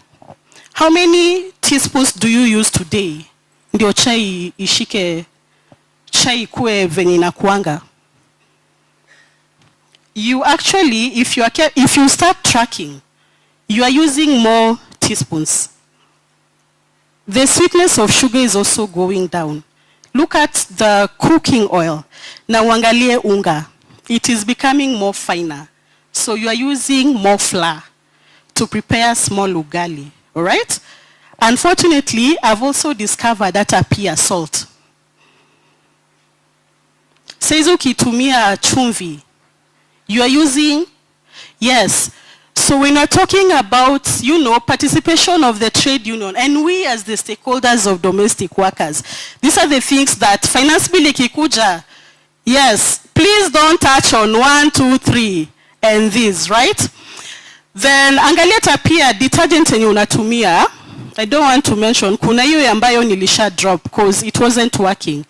The form was not forming anymore. Nilikuwa natumia mingi, yeah? So these are the things that we talk to employers, that ukiona the consumption ama unaambiwa imeisha, ingia jikoni na uone wewe sasa unatumia what quality, the quantity. Lastly is the power imbalances and social norms. I think I've already mentioned that. Then this also is very key for us, the role of employment agencies in GBV. And when the contract is not working, the process did not work, it also exposes domestic workers to this type of GBV. And there was one quote that I picked that was really speaking out. And the female domestic worker was from Mombasa, and she told us, ukienda kustaki, unaambiwa unaharibu biashara na ni kazi hutaki kufanya. When you start raising your voice on some of the issues that you are facing. In terms of effect of GBV domestic workers perspective, psychological was actually number 1. And you remember the other data that mental health was, emotional abuse was actually leading. So it is actually speaking and very correct, psychological well-being. So we are having domestic workers who are actually patients in our house. But we don't see that, and you can see the repercussion that is happening in our home. The social economic effect came number 2, the physical and emotional now came last. Domestic worker perspective in terms of reporting GBV. We wanted to understand. I know we have that national GBV referral pathways that all of us know, but what happens to domestic worker? Number 1, she doesn't even understand her rights. It's very sad. And 70.5% of domestic worker did not report GBV experience in their line of work. The reason they gave include, and this is a very high number, so they're living, but they're working in distraction. And unfortunately, you might be the employer or the household where the eruption might happen. 36 say that they fear losing their job. 19% they fear retaliation. Wakati umeshtaki, then employer analeta zake pia. And because of power, employer ataskizwa haraka because anajua ni ofisi gani inafaa ende ya kwanza, but domestic worker ajui ni ofisi gani inafaa ende ya kwanza. Fear of not being believed. You guys are just dramatic. Ni wetu hujafanya kazi, And those are kind of words that they were telling us. Wanagopa kusema juu nobody is going to believe them. Then lack of trust in authorities. Hata nikipiga ripoti, what will happen? So afadhali ninyamaze, then we end up having people working in distraction. We have people who actually need medical attention. And the last percentage is lack of awareness of options in terms of reporting. So in terms of the GBV referral pathways, if it doesn't work, if I talk to my employer at Ananiski, is there a plan B that I can also engage in? Awareness of labor rights, this was also critical for us, because if 70 indicates that they cannot report, then do they even know their right? Because at the end of the day, these are citizens, and these are workers. So 74.9 of the respondents were aware of their rights, while 25.1 were not aware. And they also told us how or who made them aware of these rights. Then the highest percentage was from the CSOs, awareness and education campaigns like the one we are doing here today at the grassroots. We also have family and friends. I don't know this kind of conversation at the family level. We have informal channels. Online squeeze utapata anything. So it's upon you to filter and sieve it and see what is actually correct. Then last and not least, the fifth objective for us was on the key recommendation based on this research. To strengthen the legal protections and reform for domestic workers. And here we are talking about everyone, the mandate of the ministry, the mandate of the employment agency, the mandate we as the CSOs, the key stakeholders in this sector. Strengthen awareness, education, and integration of life skills programs targeting domestic workers, because yesterday we were challenged about the language. Tunatumia tu kizungu tupu. But how sure are we kizungu yetu domestic workers pia wana understand? Tukisema ratification, very big word. What does it mean to them? Roll out behavior change campaigns and intervention on domestic workers' rights, like the one we've been running the whole week. We've been having series of engagement in marking this day. Provide or strengthen immediate support and referral services and linkages. Strengthen GBV data and information management system for domestic workers. When you try even to be very specific to data on local domestic worker, it is difficult to even get. We have those that are just quoted from the ILO. We have the ministry also just giving us some data. But in terms of the timeliness, but to be in the moment, like we are in 2025, which reports are we making reference to? That is where also the concern is, but also to have this database of domestic worker, because this is one of the ways that the sector is going to work. Then lastly is to strengthen partnership for domestic workers, collective bargaining and voice platform. And this is what we are doing here today.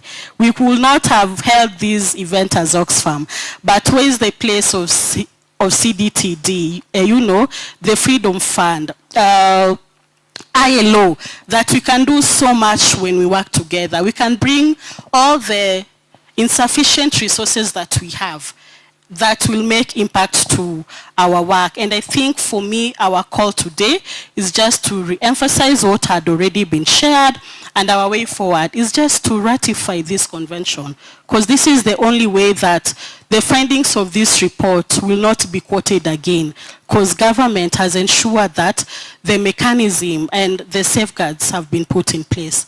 Thank you.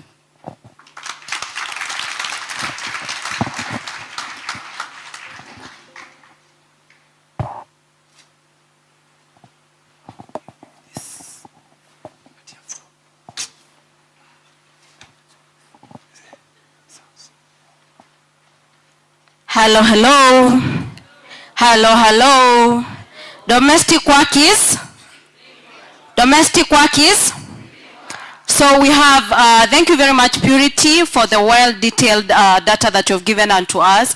I hope that capture kitu. I hope you've captured something, and that data is very key for you to be able to champion for whoever you're championing for, and for the domestic work to be precise. Thank you very much, and we appreciate that detailed information. Now we're going to welcome our CSOs and partners who have really made this possible for us, and we'll start with Youth Alive Kenya, Ramahisa. Clap for her till she gets to the stage. Clap for her till she gets to the stage. Let's clap till she gets to the stage.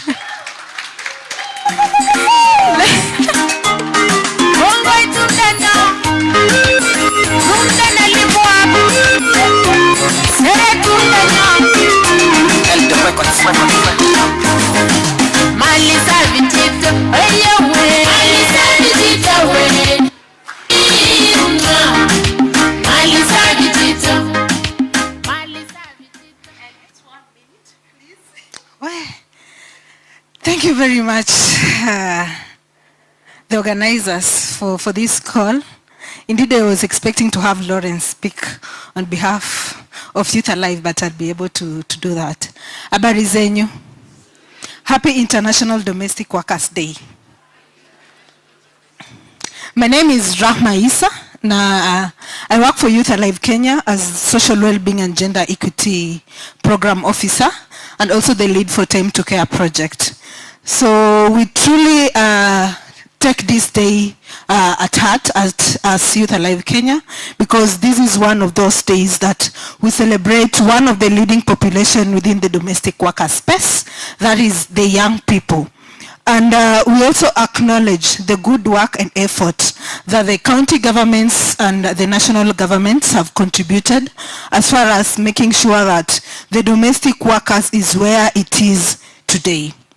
As Youth Alive Kenya, we remain committed in making sure that the domestic work is recognized as decent work, and the different perception that different actors have within the domestic work landscape are being recognized, and we appreciate the role of male in making sure that the domestic work is being redistributed within our homestead level.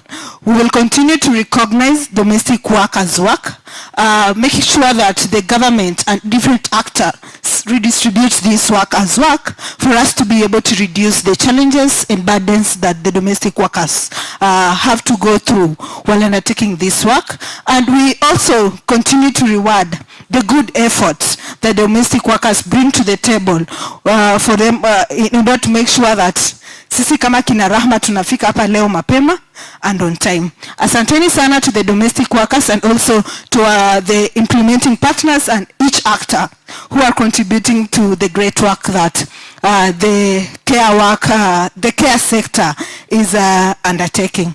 Asanteni sana, and will always champion. There is no paid care work without unpaid care work, and let us all continue to uplift this conversation and let us take it outside this room. Happy International Domestic Workers Day.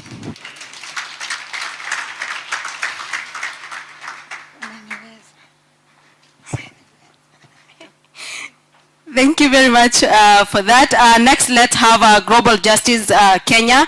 Please, let's make it 1 minute.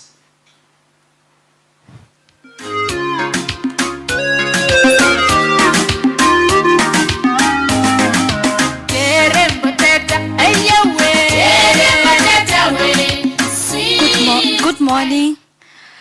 My name is Naomi. Thank you for the opportunity that I've been given today. I'm just going to read a bit a small speech that I have prepared for you on behalf of Global Justice Kenya. Today we celebrate domestic workers in Kenya who wake up early, care for our children, care for our homes, cook our meals, and run our household smoothly. So we continue. Oh, you can't hear me? Okay. Good morning. Okay, thank you. My name is Naomi. I'm happy to have been given this opportunity to stand in front of you today. On behalf of Global Justice Kenya, I'm going to read a small speech for that 1 minute that I've been given. Today we celebrate domestic workers in Kenya, the women who wake up early, care for our children, clean our homes, cook our meals, and run our households smoothly. Not only are they house help, but are also caregivers. They are our protectors, and in many ways, the heartbeat of our homes. Despite the efforts, many domestic workers continue to work for long hours, receive low, and they are ill-treated. That is why today we support ILO Convention 189, which says domestic work deserve fair pay, decent work conditions, respect, and protection, just like any other worker. As Global Justice Kenya, we stand with domestic workers every day. We listen to their stories. We help them access justice when they're abused, and we fight for policies that protect their rights. We also remember our sisters who travel in the Middle East, to Saudi Arabia, to Qatar, and any other country as domestic workers. They go with the hopes of giving their children, families a better life. Through their sacrifices, they send remittance back home that help families pay for school fees, build houses, and put food on the table. But many face harsh treatment, isolation, and even abuse. Some return with scars, both seen and unseen. As Global Justice Kenya, we work to push for safe migration, support all survivors, and also try to make those perpetrators accountable. We believe that no woman should suffer for trying to provide for their family. On this International Domestic Workers Day, let's recognize the true value of domestic work both in Kenya and abroad. Let's treat all domestic workers with dignity, with respect and fairness. And most of all, let's continue to push for justice, better laws, and lasting change. To all domestic workers here, we see you. We thank you for the work that you do, and we stand with you. Happy International Domestic Workers Day.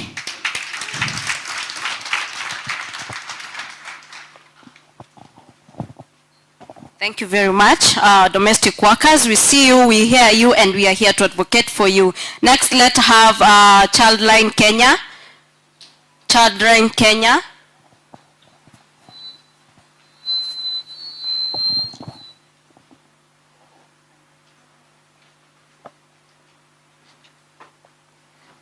Good morning. My name is Gabriel Ochieng. I work for Childline Kenya as a monitoring and evaluation officer. I'm honored to be joining you again this year and even having the opportunity to stand in front. The last year's celebration, I was just as part of the group. Yes. Today we are honoring we are honoring adults in domestic work. We have domestic workers. We are commemorating the day for adult domestic workers. But I'd also like to bring to your attention the plight of children in domestic work, children who are undergoing abuse and exploitation in domestic work. And as part of the work that we are doing with support from the Freedom Fund, we have been responding to cases through the National Child Helpline 116. We have been responding to cases of children in domestic work. And since I was just given 1 minute and I have a lot to say, I'd just like to end it there and also just encourage you that whenever, in the course of your work, whenever you come across a child undergoing abuse and exploitation or a child employed in domestic work, please feel free to call 116.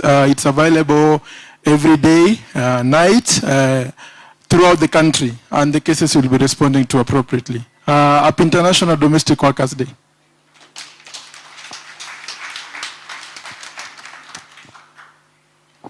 Thank you very much, Ochieng. Thank you. Let's welcome AIC. AIC.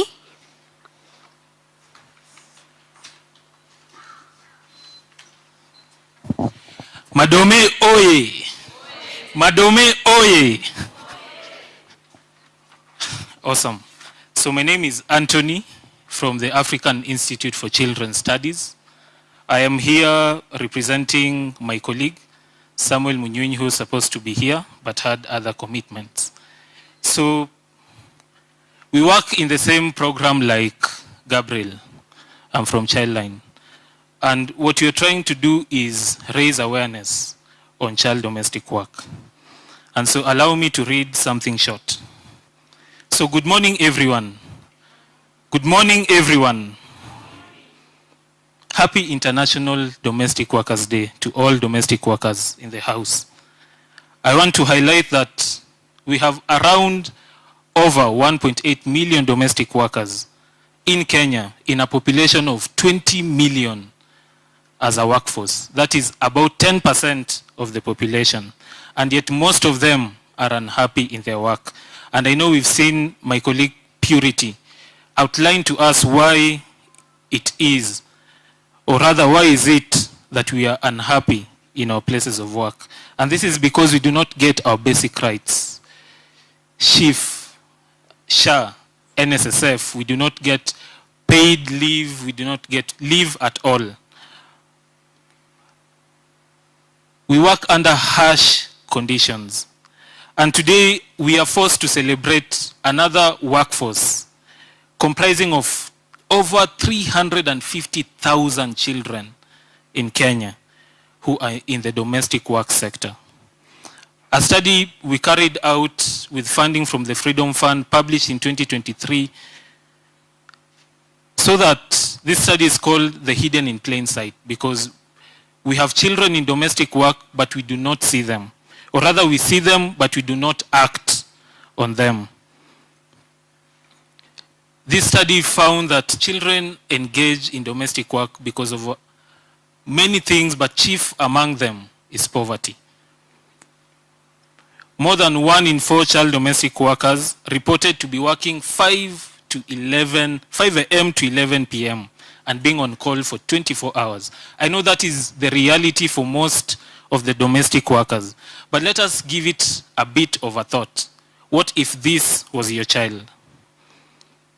This study further explores the lack of clarity around what constitutes harmful child domestic work within the Kenyan legal system. I know my colleague Makori from the State Department for Labor, Child Labor Division will tell me that there are a list of light work that cannot be done by children, you know. But every one of these child does beyond what is they are supposed to do as children because they're domestic workers. And so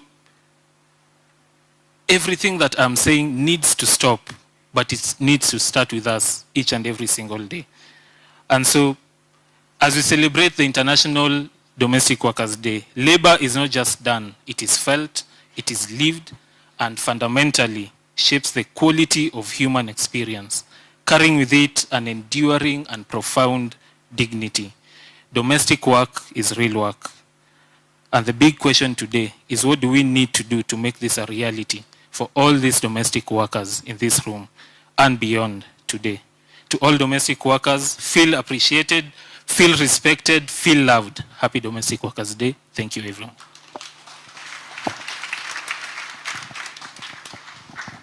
Thank you very much. Please let's make it 1 minute so that we can be able to all of us speak and say something. Let's have Freedom Fund next. And after Freedom Fund, Jafari Data Solutions, please be ready.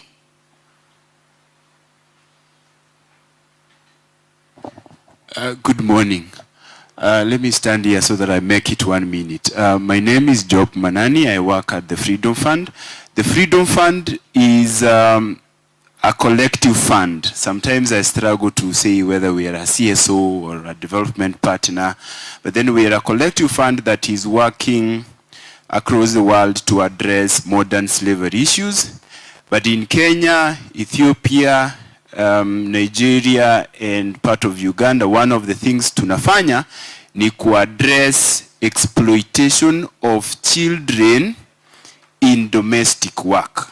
In the presentation here, Purity, one of the things alisema that children are more vulnerable to abuse in the domestic work that they are doing. So as Freedom Fund, one of the things we're doing is addressing those children who are within the domestic work who are being abused, and then trying to help them have their childhood and then decide to go into domestic work as a profession. So we are part of the call to make domestic work real work, so that then it's contractual, and we know in Kenya who is able to sign a contract. Is somebody who is already an adult, right?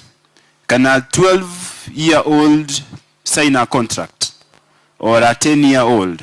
So those are children who we think should be in school until that age that they are able to do the work and join the real workforce, which is part of the domestic work. So on this International Domestic Workers Day, I want also to call you, the chief guests who are the domestic workers, to be the champions to protect that space. And when you identify children who are being abused within that space that you are working, then help us help those children to come out of that kind of exploitation. Asanteni sana, and have happy International Domestic Workers Day. Thank you very much. Next is Jafari Data Solutions. We are welcome.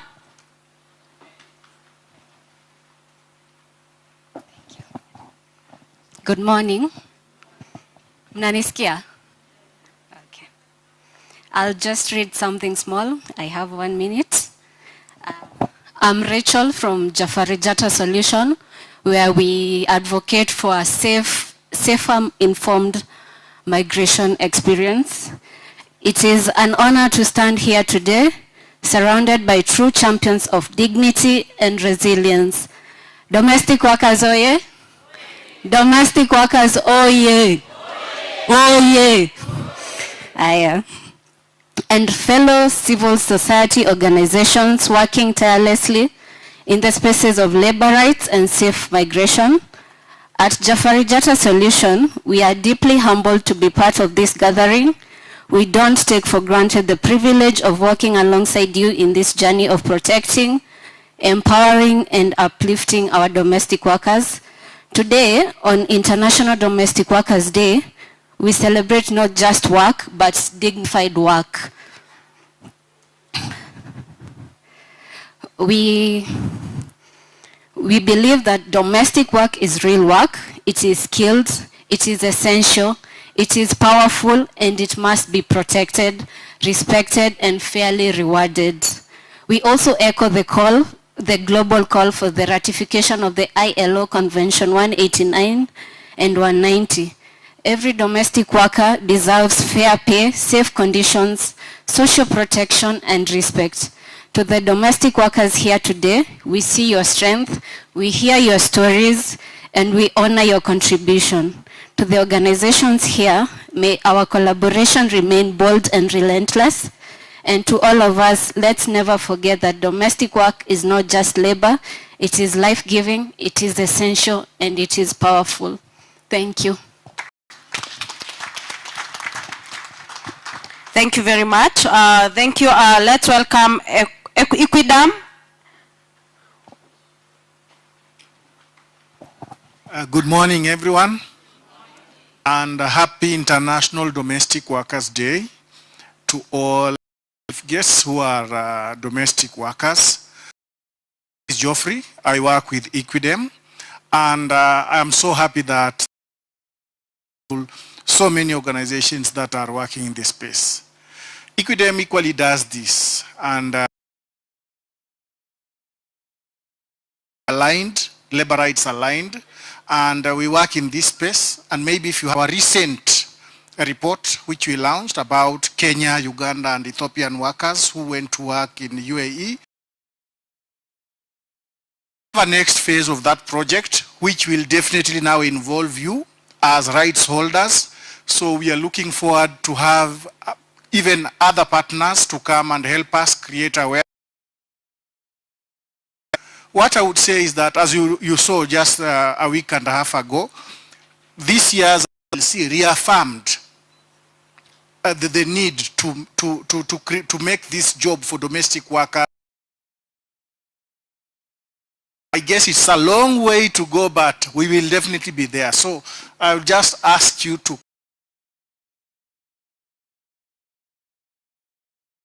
Otherwise, if we are not united because we are working under the same space, then it will be a toll.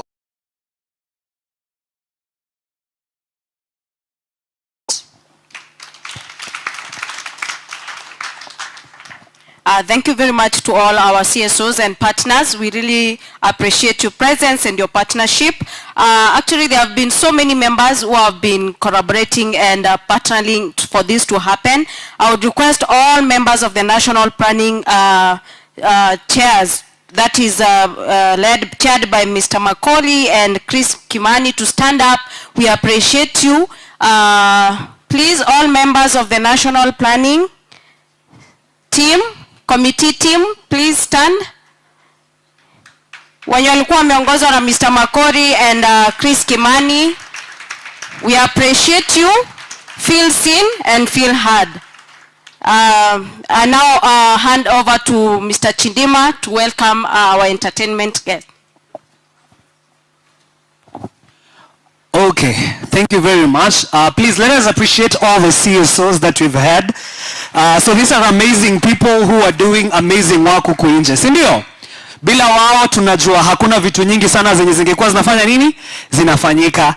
And because today we said that it is the day for domestic workers, once again, appreciate them. If you're sitting to a domestic worker, even if kama yeye si domestic worker, we had, like even our mom here, she told us like one of the things that she does in the morning, lazima afanye kazi ya nyumba. Sindio?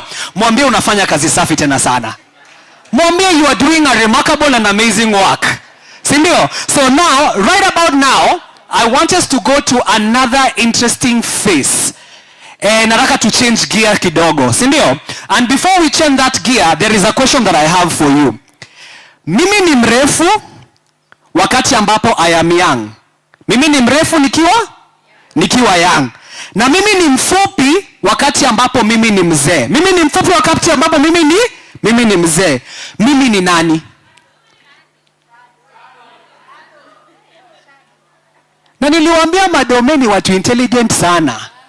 And the answer is a candle. Please appreciate yourself for that. So I am tall when I am young. And I am short when I am old. So I want to invite the domestic workers from Kawangware for a skit that they have for us.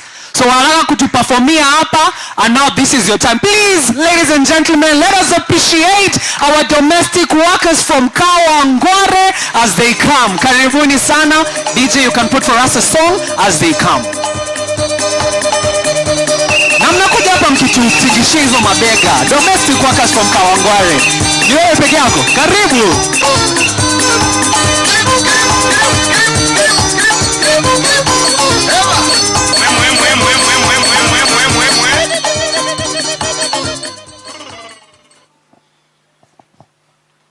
Domestic workers hoye. Yeah, itoshi. Domestic workers hoye. Happy International.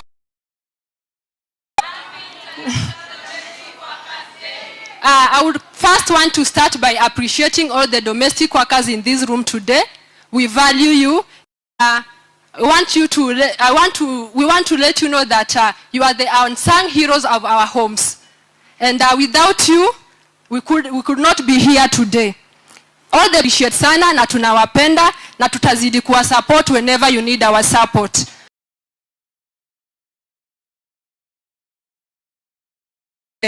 Domestic workers from Kawangware. So my name is Yvonne Akinyi from we work along domestic workers, and we work with the very local communities, and we work under a structure community hubs. These are hubs based in the informal settlement whereby we sell and we train them. We train them on a course known as home care management. That's where it doesn't end there. We even match them with employers. We place them, and we do not only place them, but we consider wage. We also do follow-ups after we place domestic workers. Whenever there is abuse, whenever there is a domestic workers in distress, we try our level best and come to their aid. So today, let's just appreciate these domestic workers. Let them feel valued and appreciated. And in this hub, we have 10 hubs entertaining us today with a skit. We have another one in Githurai. We have Mukuru Kayaba, Mukuru. Not just to mention all of them, but we have 10 of them. And wamama wangu wa hub, mko wapi?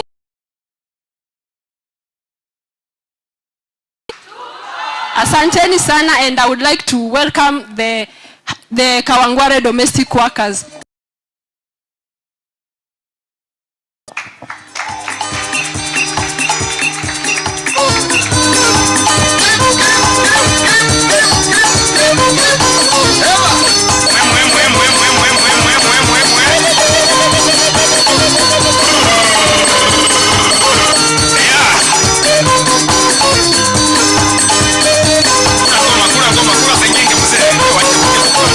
Ana wa mayumbo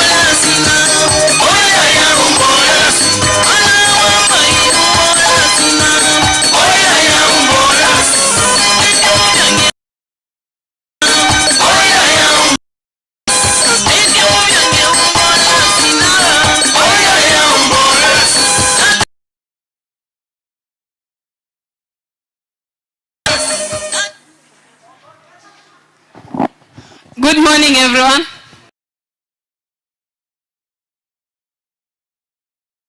Muliambiwa kuna poem? Kuna poem pia. But for now we are going to do a skit. Nyuma ya milango iliyofungwa. So here is all that. You'll see the rest. Saki kuharibu utamu. Thank you.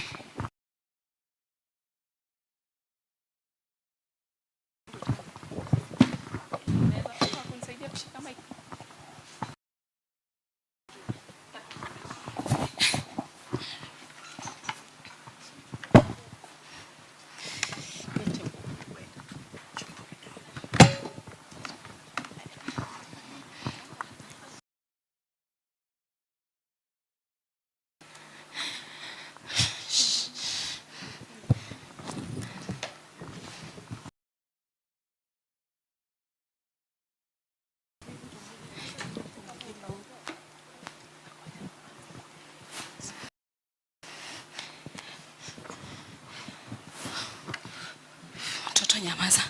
Nyamaza baba. Chanimalize. Haya, tulia tu.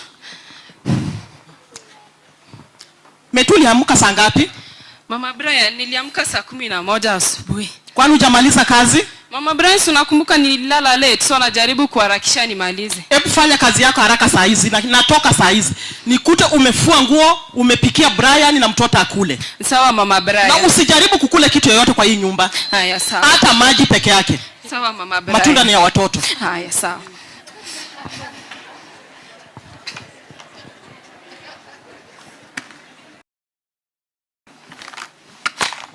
Hai nini meti? Hapana Baba Brian. Atulia. Hapana Baba Brian, mimi sitaki mambo sasa. Mimi sitaki kabisa. Sasa kwa nini unaninyima? Mimi sitaki Mama Brian. Mimi sitaki Baba Brian. Jiachilia Baba Brian sitaki hapana. Mama Brian ameniachia kazi hata nimalize kazi. Baba Brian hapana sitaki. Jiachilie mimi nimechoka. Mimi sitaki mambo tunakuwa tukifanya. Mama Brian atatufuata. Nitakuletea nyumba. Ni nini unashinda hapo ukifanya kazi mingi? Sitaki Baba Brian. Wewe kubali mambo yangu. Baba Brian acha tu sitaki. Baba Brian sitaki. Hapana. Sida Baba Brian, acha nimalize tu kazi.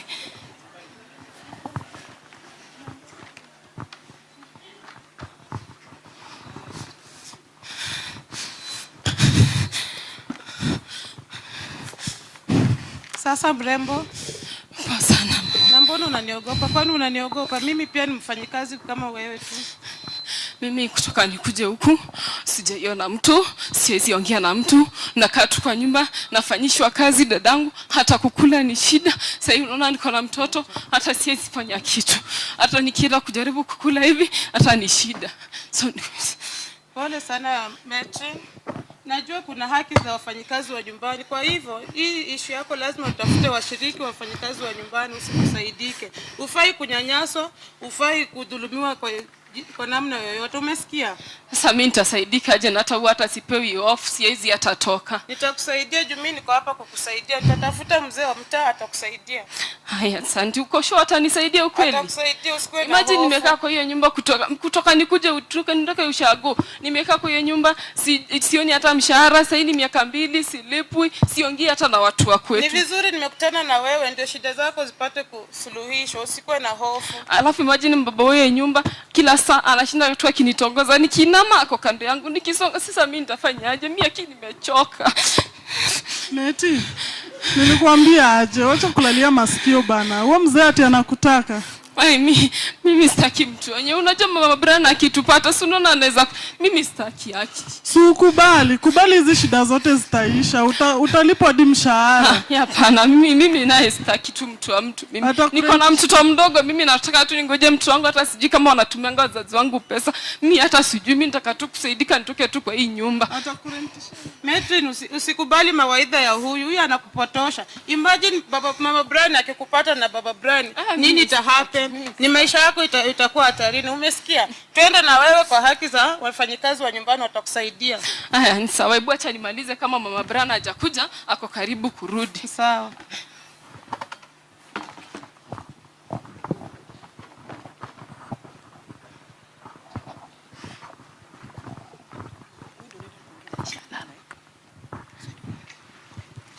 Metuli maliza kazi yenye nilikuachia?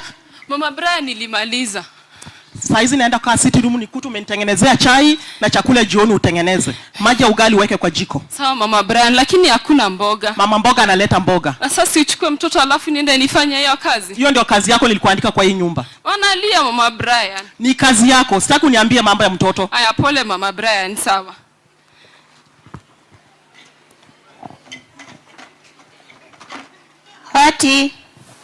Hoti wenye nyumba. Kwani umetusikia mtu akigonga mlango? Umekalia masikio ama ni nini? Mama Brian, nilikuwa nalalisha mtoto niende niangalie, acha nikimbie nikaangalie. Oi, majirani, wenye nyumba nisaidie. Nisaidie wenye nyumba. Majirani, kwani kwa hii plot hawana wenye nyumba? Kwani ameanguka tena? Huyu msichana hataki kufanya kazi. Hebu amuka ndio nipikie. Nimesema nasikia njaa. Amuka. Mtu anipe maji nimweke pale. Leta maji nimweke msichana wa kazi aenda nipikie. Amuka. Acha ujinga, wewe utaki kufanya kazi. Ni pole. Wacha na yeye. Amuka, nataka kukula. Amuka, acha kujifanyisha hapa hivyo. Usimsumbue. Ngoja kwanza atulie. Amuke, mimi ndo namjua wewe hujui. Amuka. Nini amefanya huyu? Hebu acha nipigie afisa akuje. Meki amuka. Nataka kukula. Amuka hebu nipikie. Acha kujifanyisha hapa.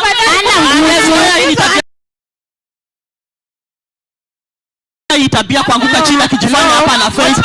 Amuka afisa wa polisi. Ni kama ana ngurufu. Wacha kwanza atulie. Anipigie. Amuke. Amuka.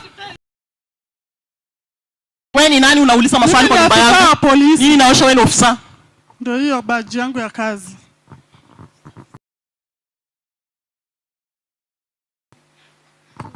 Ofisa, mimi ni mama mboka, naleteanga Mama Brian mboka. Harakati wa kuleta wakati mfanyakazi akikuja kufungua mlango niliona tu anaanguka. Ndio nikakimbia kuuliza Mama Brian ni wanisaidie. Ni hiyo tu ndio nimeona ofisa. Nisaidieni Mama Brian, nisaidie.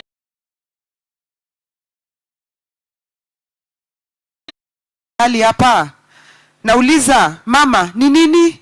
Hapa ni kwa nani? Hapa ni kwangu. Hapa ni kwako. Na huyu msichana ninaona amekaa hivi, ako mnyonge sana. Hata sioni akipumua vizuri. Ni nini ambayo imetendeka? Ni nini imetendeka na huyu msichana? Ni nini mbaya? Uone anapumua. Na huyu msichana anaitwa nani? Anaitwa Meti. Tusaidie maji ya kunywa, nieleze jina yake. Unaitwa nani? Unaitwa Metrin. Mama, huyu ni Metrin. Ni nini mbaya na wewe? Nini mbaya? Umegonjeka?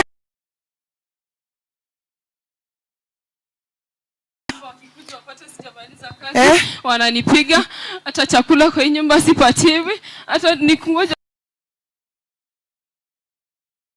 miaka 2 niko kwa hii nyumba, hakuna kitu nasaidiwa. Na hii kugwaruzwa, hizi alama ninaona zimetokana wapi? Mama Brian. Mtoto analia, ananipiga mimi.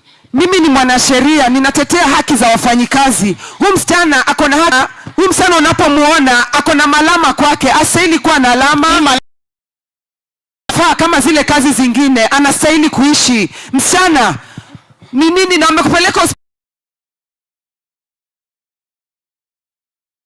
ya kukuwa na shaa, ya kupelekwa hospitali, ya kuangaliwa vizuri. Shaa ya nini nimweke? Na mbona unamfanyisha kazi? Hii ni siku ya kazi na msichana ameanguka chini. Mbona hujampatia siku ya kupumzika? Anapumzikanga Sunday. Anastahili kama Brian, nieleze vizuri.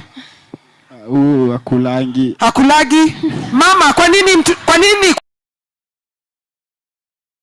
anaweza pika chakula akose kukula? Wewe Brian utaniambia mnaongeanga nini na huyu mfanyakazi?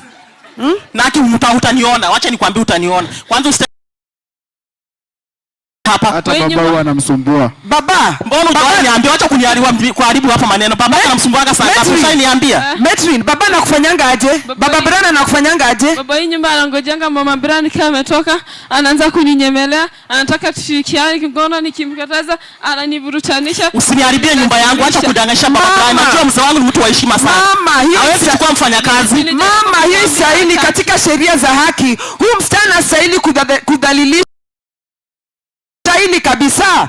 Hastahili, na hiyo itakikani. Na mama mama, hiyo ni kinyume, hiyo sio haki yake. Na Metri, nakuuliza hapo umekaa miaka ngapi?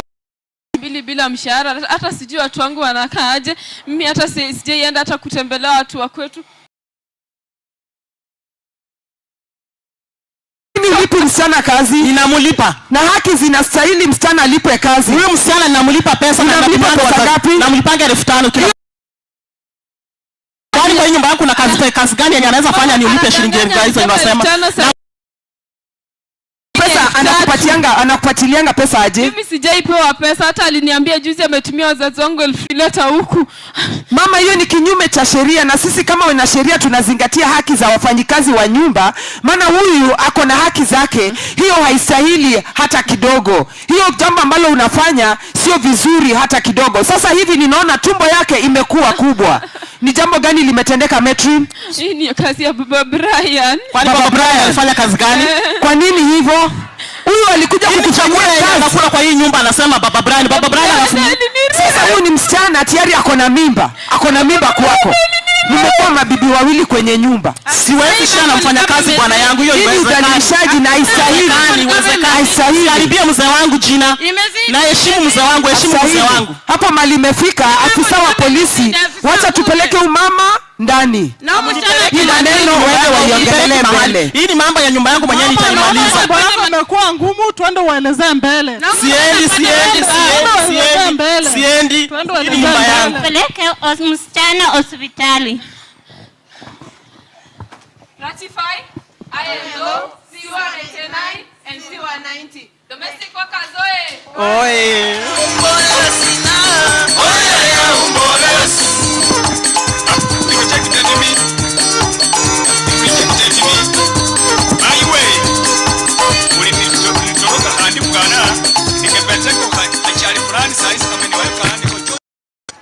Wapi makofi ya wafanyikazi wetu wa nyumbani tafadhali? I believe wanafaa makofi mzuri kushinda hiyo. Wow. Wafanyakazi wetu wa nyumbani wa kutoka Kawangware, asanteni sana. You people have outdone yourselves. Tumeona kweli talanta ziko mingi. Nyumbani ni watu ambao wako na talanta kadha wa kadha, si ndio?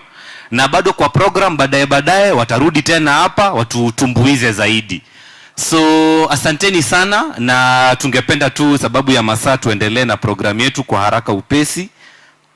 Next tungependa kukaribisha some of our other partners wenye tunashirikiana na wao katika kazi ya kutetea haki za wafanyikazi wa nyumbani, na tungependa kuanza na International Labour Organization ILO. So please let's welcome Madam Helen Rintari from ILO with a round of applause. Makofi.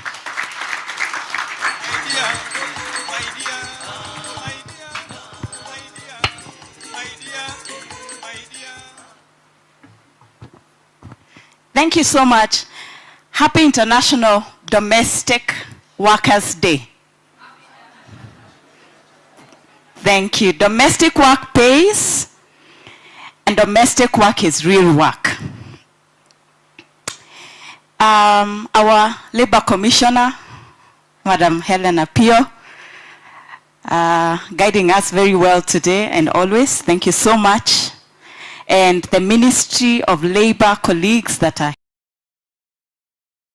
here, the employers, FKE, the trade unions representatives that are here, CDTD, Edith, and your very able.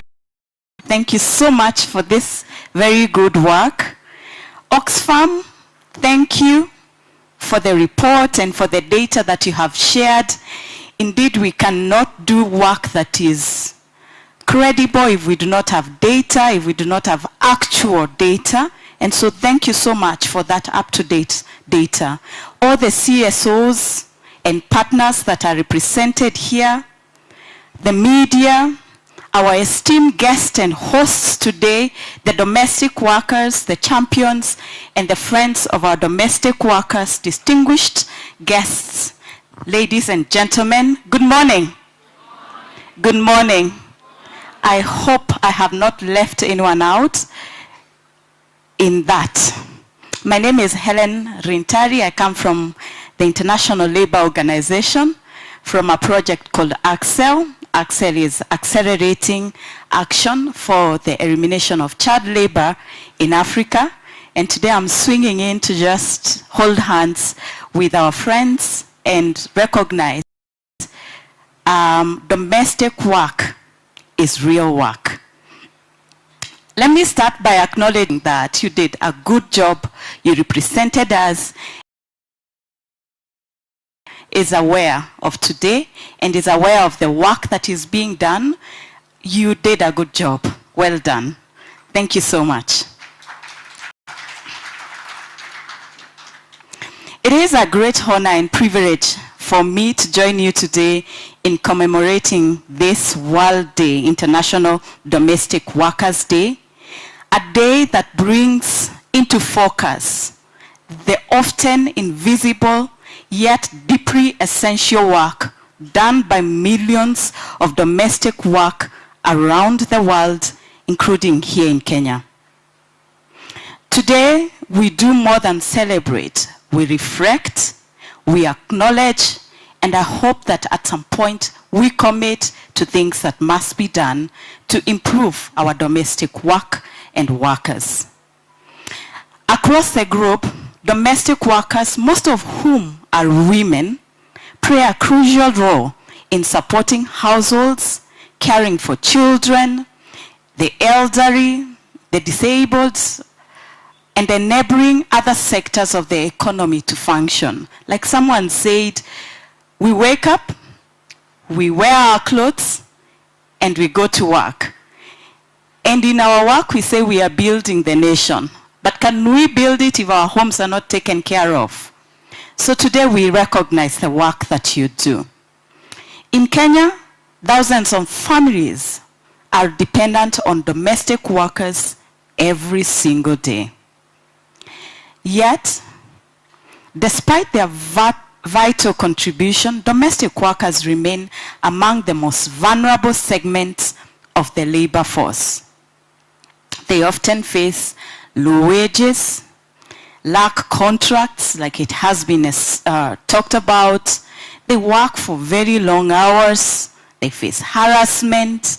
They are limited to access to social protection, even OSH. This is occupational safety and health. And in the worst cases, domestic work is a gateway to labor exploitation, to trafficking, and at times to the worst forms of child labor.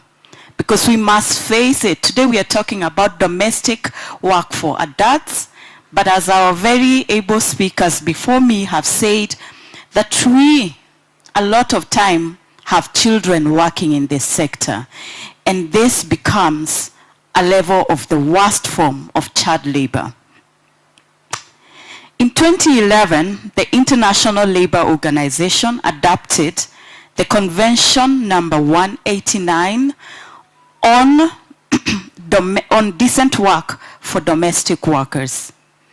This landmark convention recognizes domestic workers' rights to the same protection as other workers: fair wages, rest days, social security, and protection from abuse.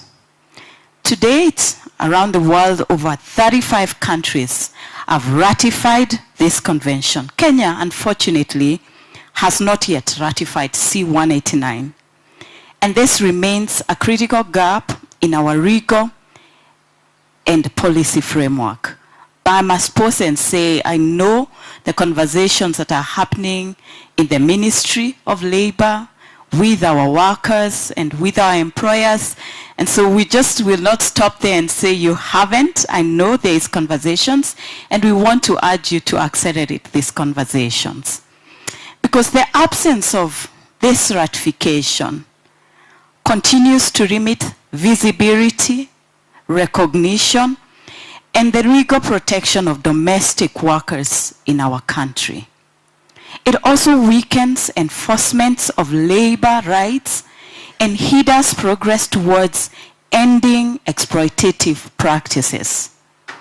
These practices will include child labor and they include labor trafficking, both of which are intertwined with informal domestic work. And maybe while we are here, we need to talk and define really child labor. We also need to properly define trafficking so that we know if you're removed from your village to the next village to the city against your will, if your rights are not protected, then you've been trafficked. If you're a child, you are under child labor, and it is not right. The ILO, alongside the government ministries, the trade unions, the employer organizations, and civil society actors, has played a very instrumental role in building awareness, strengthen capabilities, and we want to thank the Ministry of Labor for having quite a number of regulations and trainings, but CDT for bringing them to life and taking them close to people, and all the other promoting decent work for domestic workers in Kenya. Initiatives such as training program, policy dialogues like what we have today, and efforts to formalize domestic work have moved the agenda forward. The ILO has also supported platforms that elevate domestic workers' voice and help build stronger institutions for enforcement and advocacy. Friends and our esteemed guests, the Labor Commissioner, what more can be done? Because we've talked, we've done so much, we've come a long way. Being here is a long, long way that we have come. But what more can we do? The first thing I think is visibility and recognition. Domestic workers must be recognized, not just as workers, not as servants, not as helpers, but workers with rights, with dignity, and workers with a voice. You know, when I walked in, I looked around, and one of the things that struck me was the domestic workers circle. To say the truth, I've not heard of it before. And so I wondered, have our workers at home, do they know, do they have the right to financial literacy, to be able to save, to do all these things?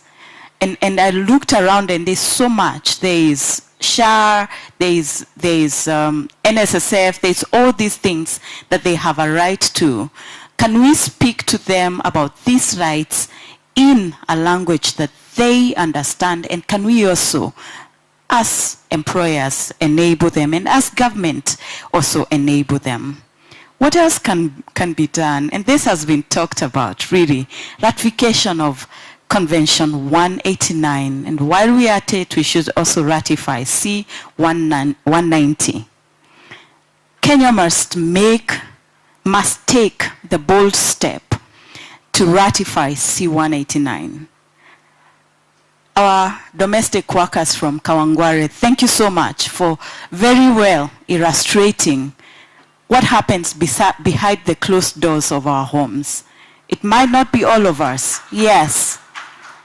Thank you for very well showing us what happens behind our closed doors. And sometimes we look, we empathize. But these are our houses. We as employers, these are our houses. And what has just been shown here are houses of people that we also know. Sometimes our own houses. So ratification of Convention 189 is not an option.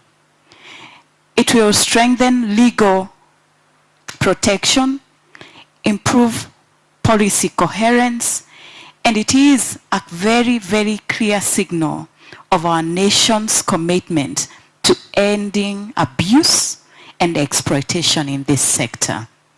It is not an option for us. What else can we do? Enforcement and accountability.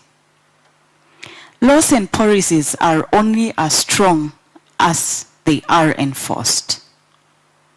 We must strengthen labor. Contracts are issued. If there must be, let's have Let's have just a contract that sits somewhere that people are able to download, so that we are not having to, go redraft and make it hard. Let's have those samples somewhere for our employers, for people going to work to be able to download somewhere and just take and say, please, this is within the guidelines of our nation. Let us just sign and work starts. And bring closer justice to domestic workers through accessible dispute resolution systems that are also easily accessible to our workers, that they are able to understand. Where we have gender desks, and now we are fighting to have children desks in our police stations. Let's have a place which is accessible to our domestic workers. What else can we do? Social protection and this. It is not enough to merely actively build systems that uplift. And thank you for the people that. Yeah. Domestic workers deserve access to health care, maternity protection, pension, and decent, secure jobs. Livelihoods must be sustained, not just survived. Something else I think we should think about is migration and protection abroad. And this has been talked about. And we have champions, we have survivors, but we also have domestic workers that have thrived. And we're wearing on the ugly, because there is good that has been upheld and that sits in this room. And I hope we get to hear those voices. Work called domestic work is beautiful and if done correct. Many Kenyan domestic workers are employed in, must continue to work with embassies, with international bilateral agreements to ensure their rights are protected, both at home and abroad, that they must be able to be protected. And our country knows that they are there and protected. Links to broader vision for social justice, economic inclusion, and achieving of our SDG 8. This SDG 8 is on decent work for all. It is also central to education. I cannot go without talking about child labor, because it's really where it sits in the middle, and it's here. Because sometimes when we take our domestic workers, we also take them with their children. Fathers, and so SDG 8 is critical to just making sure that we are ending child labor, we are ending trafficking, goals which Kenya has committed to through the ILO conventions and National Action Plan, which is a repository of the Ministry of Labor. So we affirm as ILO our ongoing support for the government of Kenya in building a just and inclusive labor system,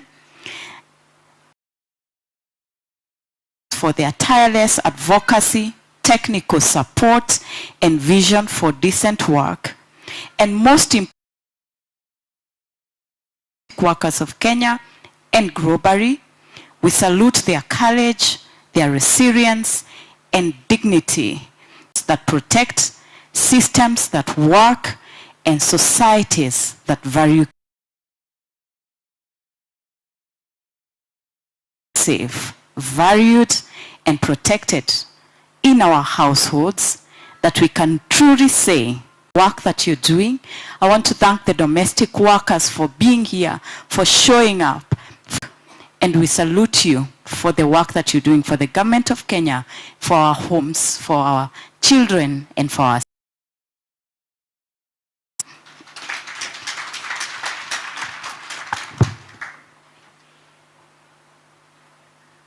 Thank you. Let's give Madam Helen a round of applause from ILO. Thank you so much. So very, very quickly, because of the interest of time, I also want to recognize a few partners who came in late. These are our social partners. Do we have Kotu in the room? Kotu, please stand up and wave if you're here. If not, then we'll move on very, very swiftly to Sheila Obiayo from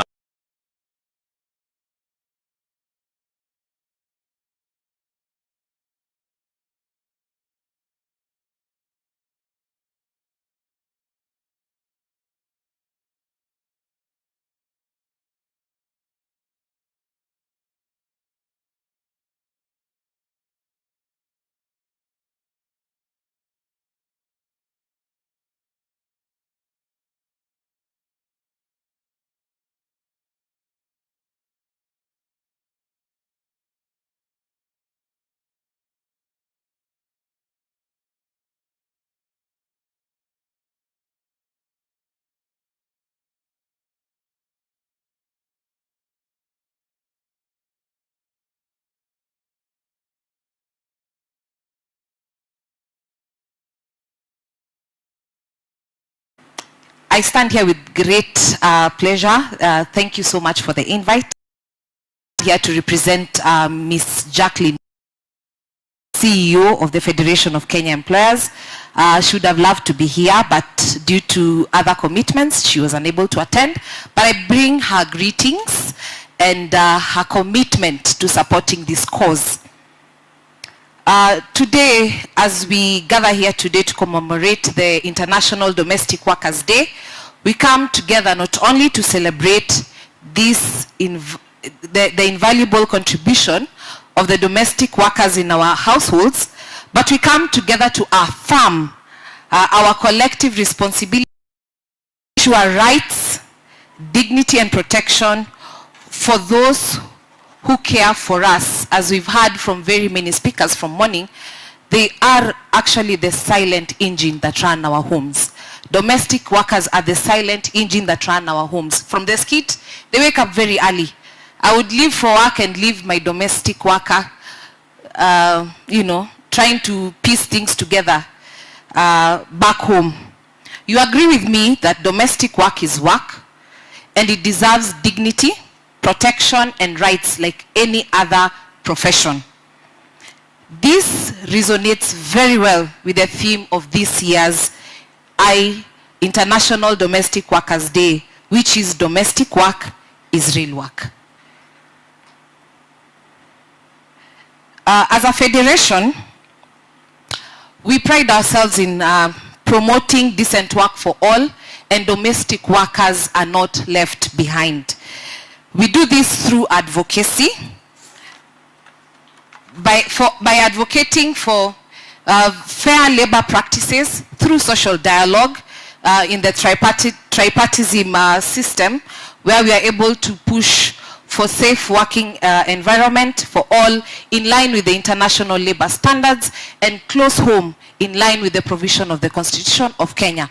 And in particular, I wish to point out Article 30 on the freedom from slavery and servitude, and Article 41 on fair labor practices, where we are acknowledging that every worker in the country has a right to join, form and participate in union activities, and the domestic worker is not left out. Secondly, they have a right to reasonable working conditions and the freedom from any forms of harassment in their course of their duties.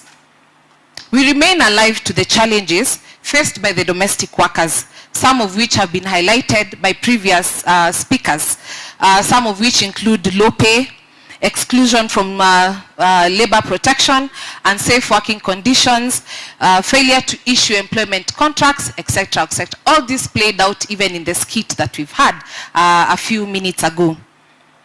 As a federation, we believe that these challenges can be adequately addressed through policy, framework, or advocacy. And in particular, I will put weight on what Madam Helen Ovailo spoke about, the ratification of Convention 189 and 190. Remains committed and has demonstrated commitment through its participation in the process of the ratification of C-189 and 190. We, however, lay emphasis on the compliance or working within the confines of the law in the ratification process. So, Madam Commissioner, the Federation remains committed to that course. We believe that ratification of this very important convention will go a long way in ensuring protection of rights of domestic workers, including enhanced protection of migrant workers. As we all know, labor migration is a live issue and cannot be wished away. And secondly, ensuring equal treatment for all in the labor space in terms of domestic work. Other ways of bridging the challenges faced by domestic workers, we believe, would come through the implementation or continuous use of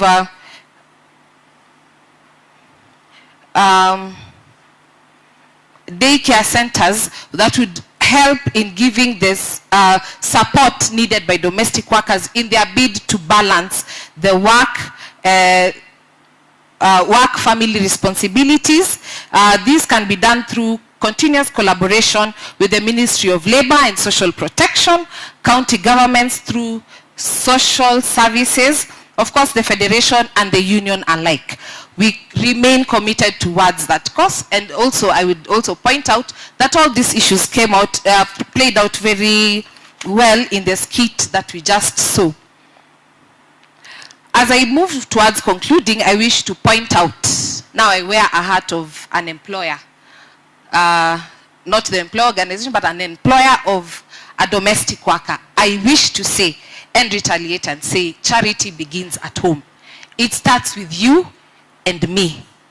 From the skit, Mama Brian comes off as that person who really does not want to give a fair, a reasonable working conditions. She does not want to issue a contract. She does, even food. Yeah, she finishes off by saying, matunda ni ya watoto. So I say charity begins at home. How we treat our workers within our households go a long way towards ensuring fair and decent work for domestic workers. Ratification, yes, it will create a framework, but you need to practice it within your households. So remember, change starts with you and me. So having said that, and with those very, I don't know if there are few or many, I wish to wish all of you a happy International Domestic Workers Day. And remember, change starts with me. Actually, correct. It starts with me. So we all say change starts with. So as we ratify, let us practice it in our homes. Thank you. Wow, wow. A round of applause for our employers. Yes, remember our hashtags are IDWD 2025, which is now trending actually on X at number 9, and Time to Care, which is trending at number 15. Let's keep on tweeting. Let's keep the conversation going on X. We still want it to reach to number 1 because this is our day. Sindio? Yes, and even now, before I introduce a very important guest also from Oxfam, first of all, I want to introduce a very, very, very important person who will come and represent all domestic workers who are here today. Like we said, this is your day. You are the chief guest for the day. So allow me to welcome Pamela. Pamela, ma'am, uko wapi? Karibu sana. Kuja uongeleshe watu on behalf of domestic workers very briefly. Because of the interest of time, tutakupea dakika 2 tu. Tupigie Pamela makofi ya kukuja. Wapi makofi ya mama Pamela? Yes, yes, yes.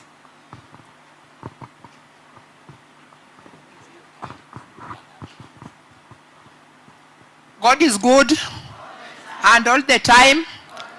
My name is Pamela Awitogol. I'm a domestic worker. I don't have much to say because I've been given 2 minutes. A domestic worker. Oye! Domestic workers, oye! Domestic worker, domestic worker, eh? Oh, I thank God for this opportunity which has been given. Today is our day. So, I'm so much thankful for your invitation. Some employers knows that we don't know English, but we are learned. It is just because they have said that domestic work is real work.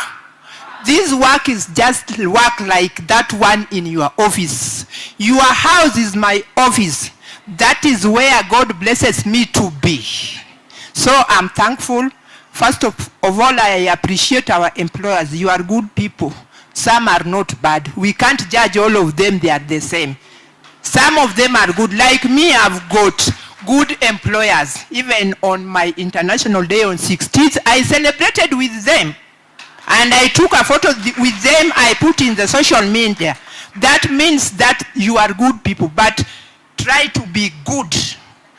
I thank the organizations, all the organizations which has been supporting us with some training to know our rights.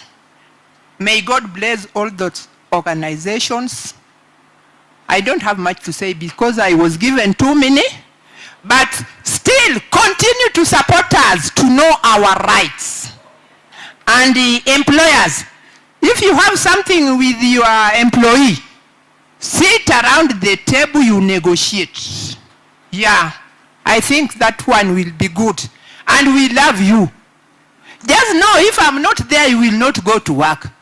And your employer will ask you, where were you yesterday? You will have to answer that question. Yes. And the employer of the employees, if they are absent, ask them because they have chased us sometimes.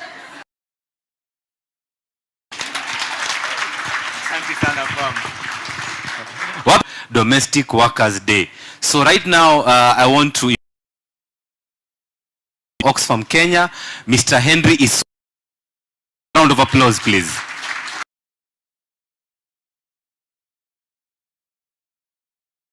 Wafanyikazi wote hoye. Kidogo wafanyikazi wote hoye. Tujaribu tena kwa sauti kidogo. Wafanyikazi wote hoye. Ama tuende ya Mungu.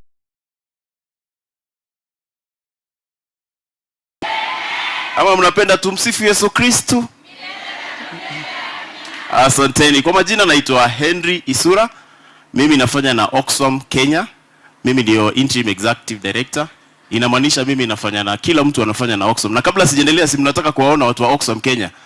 Wasiniseme nimechoma na maybe msimame tu mwevie niwaambie wanaitwa nani. Wasimame dakika moja tu. Hapo umeona Purity. Purity is our brain behind all this. She's the one who does this project ya Time to Care. So kila kitu about Time to Care ni Purity, na atuambia bado tuko na pesa ya funding. So utawaambia hiyo na sijachoma pia. Nimesema tu niwaambie. Going to my colleagues from Media and Comms. Joy is the head of Media and Comms in Oxfam, Kenya. Tasalimia. Kwa written speech which I'll take few minutes. Nilitaka tu kusema jana nilikuwa pia naona Citizen TV. Na nikafurahi sana kwanza. Na niliona wale watu walikuwa kwa panel. Some of them are here. Tuwapigie makofi. I think commissioner was there. Ilikuwa vizuri sana kuona conversation kwa TV ya Kenya inaongelea domestic workers. It was really good. Because sio kawaida, mara mingi na kuungani kama utapata tu nipitia baada ya news wanasema na leo ni siku ya. So it was good to see that Kenya tumefika mahali tuna celebrate domestic. Kabla sijaenda kwa few words nilikuwa nimekuja niwaambie, nilitaka tu kusema Oxfam as an organization, we are really keen to continue with this piece of work, working with very key stakeholders. Serikali ya Kenya, particularly the ministry, tunashukuru sana, thanks for the support yesterday. Najua mlikuwa na maswali mengi sana kwa serikali na alijibu vizuri ama kujibu vizuri. Na anakuja atatueleza zaidi, but she did a very good job, the government. We had very many partners who we are working closely, Youth Alive, our colleagues, na ninajua mnajua hii jina ni kubwa. So madam who did a good job yesterday in also unpacking a number of things in the meeting. So we really keen to continue working, to continue seeing how we can do better together. Pasana kwa speech because nataka ikuwe siku yetu ya nataka kusikia tulisema nini. Itabidi tuwaambie watuongezee pesa tulisema nini leo. So allow me to just go quickly but sitawabo sana. So already established, Principal Secretary, who is not here but represented by Commissioner Helen Apio, all domestic workers today who we've agreed our VIPs. Ladies and gentlemen, good afternoon. It's a great honor to join you today for the International Domestic Workers Day celebration. At the onset, allow me to commend the Ministry of Labor and Social Protection for convening this important event that brings together national attention to the rights, dignity, which is very important, and the valuable contribution domestic workers in Kenya and Kenya's social and economic development. As you know, Oxfam is part of the Global Confederation, over 21 organizations. Ilikuwa mnafanya kazi, mnakuja na wazungu wengi, lakini mnaona siku hizi Oxfam is more of a grassroots kwa meza na tuna discuss. So we will continue doing that, and as you sasa hivi. So the question is, with 2 million people, this is really a big percentage of our country. What can we do really to improve? Out of that, the informal sector is becoming really increasing and attractive. And if you look at what we're talking about, there is a lot of rural to urban migration. A big number of people to be able to make sure that we recognize that domestic work is real work. Oxfam really believes in data, and my colleague Purity are keen to do that. Last year, Oxfam Commission research determined that the prevalence of GBV, that's the gender-based workers, experience gender-based violence, and these were perpetrated by women. Very concerning. So akina mama wanafanya GBV to fellow women. I was perturbed by that research. Wanaume msifurahi, let me add. Additionally, sexual gender-based violence was prominent, frequently coming from male members of the household. Notably, 56.7% of respondents recognized that gender-based violence as a major issue in our workplace. And I'm happy with the skit that have been done by our colleagues, our friends from Kawangware, because it came out very clearly that this is really an issue. So beyond economic inequality, the research highlighted harmful cultural norms, that casual nature of employment, unequal power dynamics, and limited advocacy from the union and employment agency as persistent injustices within this sector. So Oxfam uphold a strong commitment to safeguarding and maintain zero tolerance on policy of all abuses. Any breach of ethical standards is addressed with utmost seriousness and may result in termination of partnership. Maybe I can speak in Swahili a little bit about that. So kuna watu wamesema wanafanya kazi union, for domestic workers. Then in that union, you start also having abuses for these people. Kama Oxfam, tutajaribu sana to make sure that is not part of that. But we have a plan for that. We have that can help to train this union also, so that not only the domestic workers, but hata wale wafanyikazi waelewe that we need to make this environment conducive for all of us. So that's my offer that we have. Utalipia, tutakusaidia mtu mwenye anaweza kusaidia kutrain your team, and I wanted to make it a bit big ndio muone the need. But I think there is a problem. We've terminated recently a partnership with a big, I won't say the name, but it's just because of environment ya kazi yenye inahusu sexual-based violence, gender-based, sexual-based SGBV. So I think we need to take it seriously that tukicreate pia hizi nafasi za wafanyikazi wetu, tufanye ikuwe nafasi ya protection, sio kuingia hapo na wasumbuliwe tena. I am sorry to say that, but I think it had to be said. So as I get towards the end, currently we are moving into localization. If you have heard, Oxfam ilikuwa inaitwa Oxfam in Kenya. Now inaitwa Oxfam Kenya. The idea is to make it a local organization with a global reach. So we are still part of the confederation, but we can discuss issues in zinahusu to Kenya with all the openness, and we have a board, so decisions zinaweza fanywa hapa Kenya. So that's a plan, and it's a big thing for us because it means we can make our projects more localized and speak to the needs on the ground, and also we can make decisions about the funding we get to really focus on the community. So as I conclude, I wish to acknowledge the invaluable role of the domestic workers and what they continue to play in sustaining households and contributing to the national economy. It is indeed our collective responsibility as a government, civil society, private sector, and development partners to ensure that the rights are upheld, their voices are amplified, and their work is treated with the dignity and respect it deserves. Together, we must continue building a society grounded in fairness, equity, and justice for all workers. So once again, I just want to wish you happy International Domestic Workers Day. Asanteni.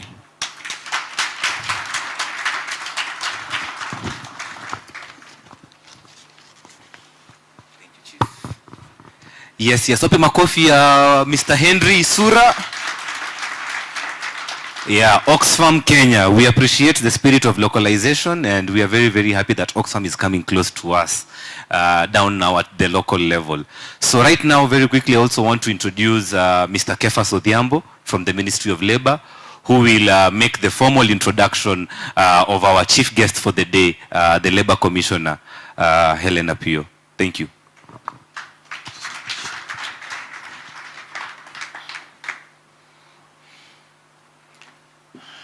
Colleagues, ladies and gentlemen, fellow workers, my role is very simple. I will not take a lot of time.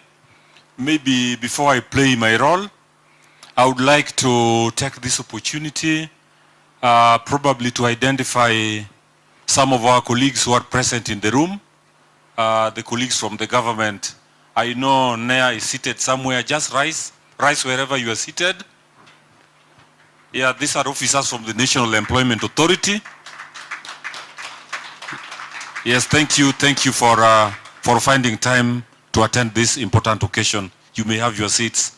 I also know we have somebody from ODPP. There's an officer from ODPP. Yes, thank you, madam.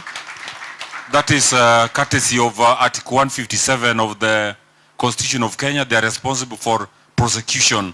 So they are very important because when a domestic worker goes to court, they are the ones who will prosecute, and they are properly trained and competent to do that work. Do we also have somebody from the anti-FGM board? Anti-FGM board? Yes, this lady is from anti-FGM board, also representing that State Department of Gender, and we are happy to have you here, madam. Feel most welcomed. I don't know whether I'm missing out anybody from the government. I know we invited Foreign Affairs, the State Department of Diaspora Affairs. We also invited Social Protection. Is there anybody I'm leaving behind? Kindly just rise wherever you are seated so that we can welcome you. Yes, apart from that, I know we have officers from the Labor Department, Office of the Commissioner for Labor. Kindly rise. Thank you so much. Others are not, we have several others behind there. Please kindly rise, kindly rise. Yes, we have several of them seated down there. Yes, I can see the Department of International Labor Affairs, Child Labor Division, the department in charge of field services, and so many other departments. Feel most welcomed. Having said that, ladies and gentlemen, time is spent. I don't want to spend more time. I just want to take this opportunity to welcome the chief guest, who is the Commissioner for Labor, Madam Helen Apio. Yesterday she was at the Citizen TV, and you did the good, you saw the good work she performed yesterday. I know she must be very tired, having left there past midnight, and she was one of the first few guests to arrive here this morning. That indicates the dedication she has, or the dedication the government has for this particular category of workers. So in 2008, when the first African president was elected, that is none other than Mr. Obama, I'm told the Americans clapped for over 4 hours, non-stop. So I want us to practice that. We will clap until she will tell us to stop. As she comes, Madam Helen, we welcome you, and we may stand up so that we welcome her as you clap. Madam Helen, welcome. Welcome, welcome.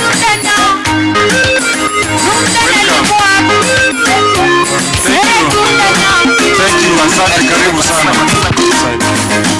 Malisa vitito, wewe. Malisa vitito, wewe. Sina. Malisa vitito. Malisa vitito, wewe. Malisa vitito, wewe. Sina.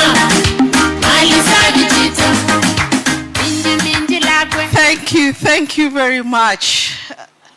Thank you, Mr. Kefas, for that. The Master of Ceremony who has been here, and all the speakers,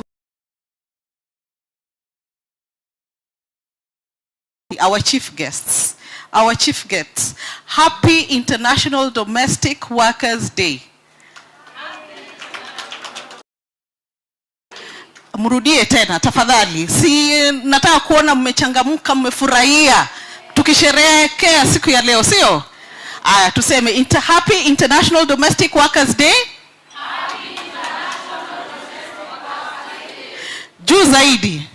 Happy International Domestic Workers Day. Aha.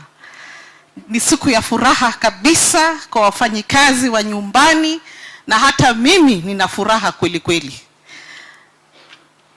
Nina furaha. Ama si hamuoni furaha ambayo nilionayo? Mnaiona? Wajua jana nilifika stesheni mapema ambapo vile Kefa amesema, na nilikuwa nimetoka safari ya mbali. Lakini nikasema lazima nitafika. Kwa nini? Kwa sababu ni kitu ya muhimu to recognize the work that is done by domestic workers. Domestic workers are very, very important. Very, very important. And without them, we wouldn't be here. Personally, I took time with a domestic worker who supports me and supports me well. Because if she didn't support me well, I wouldn't be here. Simpigie makofi.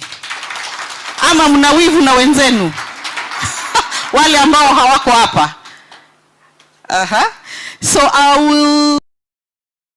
I just want to appreciate everybody.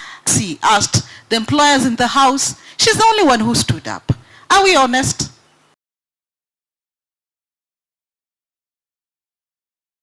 Employers and employers of domestic, ones who are seated behind.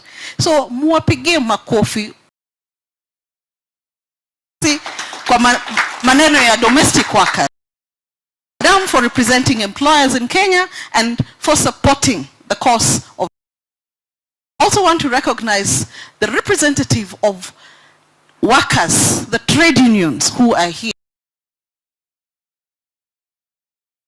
To at least just confirm, yes, our brother who is there, the other brother and the sister who are here, really, you're representative of the Organization of Trade Unions.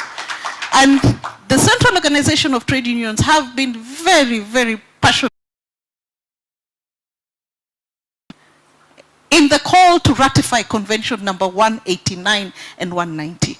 And for that, we just want to appreciate your efforts really has brought us to this space today. Recognize the presence of the speaker who left here before me, the Executive Director of Oxfam Kenya. Grateful that you're able to partner with us, and we take you seriously on your promise that you're willing to work with us up to the point of ratification and even beyond. I also want to appreciate the presence and support of the International Labour Organization through the representative who is seated here, Helen Rinteri. Helen, thank you for being with us and reminding us that domestic work is intricately tied up with child labor. Na tunasema hatutaki watoto wakifanya kazi manyumbani. Wakifanya kazi watoto na watu wazima watafanya kazi gani? So it is important that we work together with the ILO and ensure our children are protected and children are to be taken care of. And that is the work of adults. Yeah, adults like you and me to take care of children. So thank you, Madam Helen, for being with us. I also want to appreciate the civil society members who are here. Includes Global Justice, Childline, ACS, for walking the talk with us. And we take note of and your request. We will involve you. We will involve you. Yeah? We will involve you in our efforts, in in our efforts to see that the conventions are ratified, but also to implement them. So do not be afraid, you are with us. And Mama Yao, you call her Mama Yao, sindio? Huh? Mama Yao, Madam Edith Morocco, the Executive Director of CDT. Kindly makofi kwake. A thunderous applause.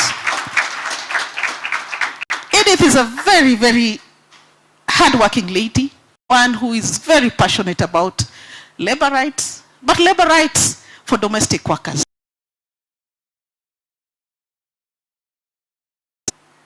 When she started the CDT, and she came to the office,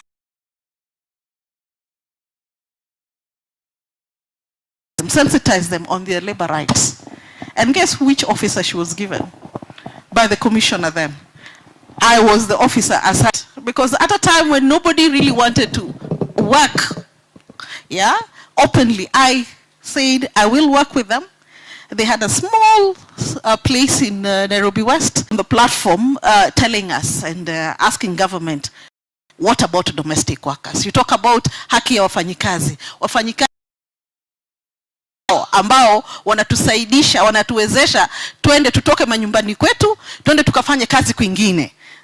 Ni wafanyikazi wa nyumbani. Makofi tena.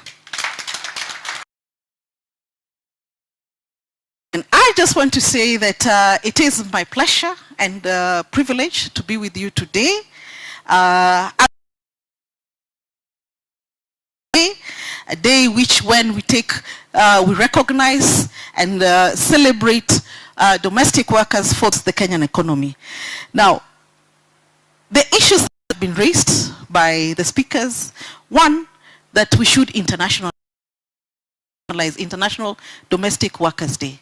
From government, we are saying, yes, we will work towards that. And to the extent that this is the third working with domestic workers, working with civil society to celebrate this day. What we know as Labor Day. So we should be glad that the government has recognized the importance of that particular day. I want to say that domestic workers have equal rights with other workers. And the report identified, the study has identified deficit, in terms of implementation. It is something that we appreciate the study, and we hope that study will be shared beyond this particular forum, but we also need to have a round table to discuss the issues that and to see how we implement those issues. Now, domestic workers, as equal rights with other workers, and they should not be denied any or to be subject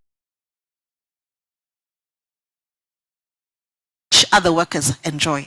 The laws that we have, and we are saying domestic workers have a right for freedom of association.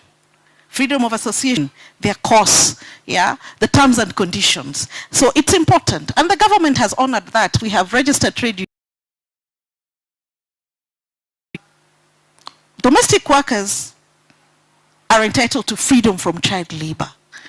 Child labor, is a vice that we do not want to tolerate. In fact, we want to eradicate child labor. Okay?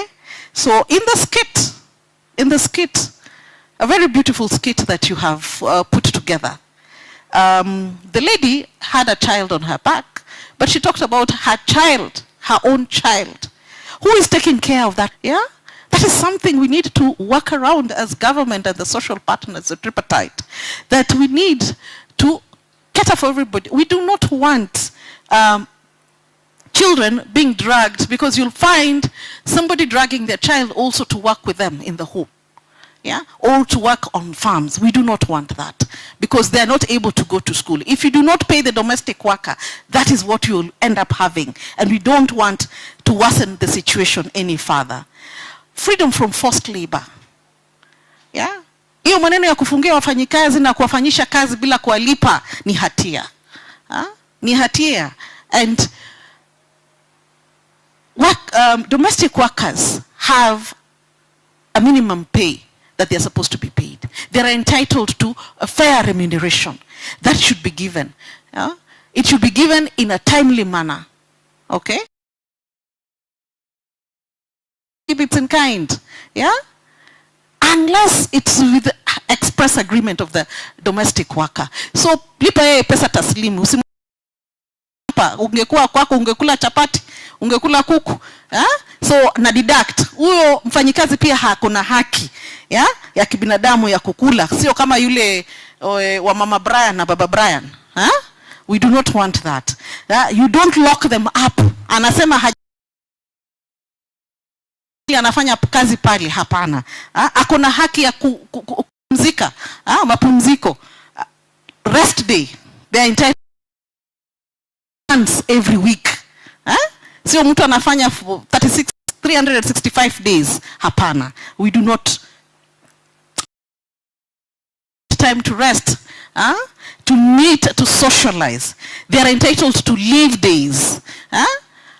Leave days. Na hiyo leave ni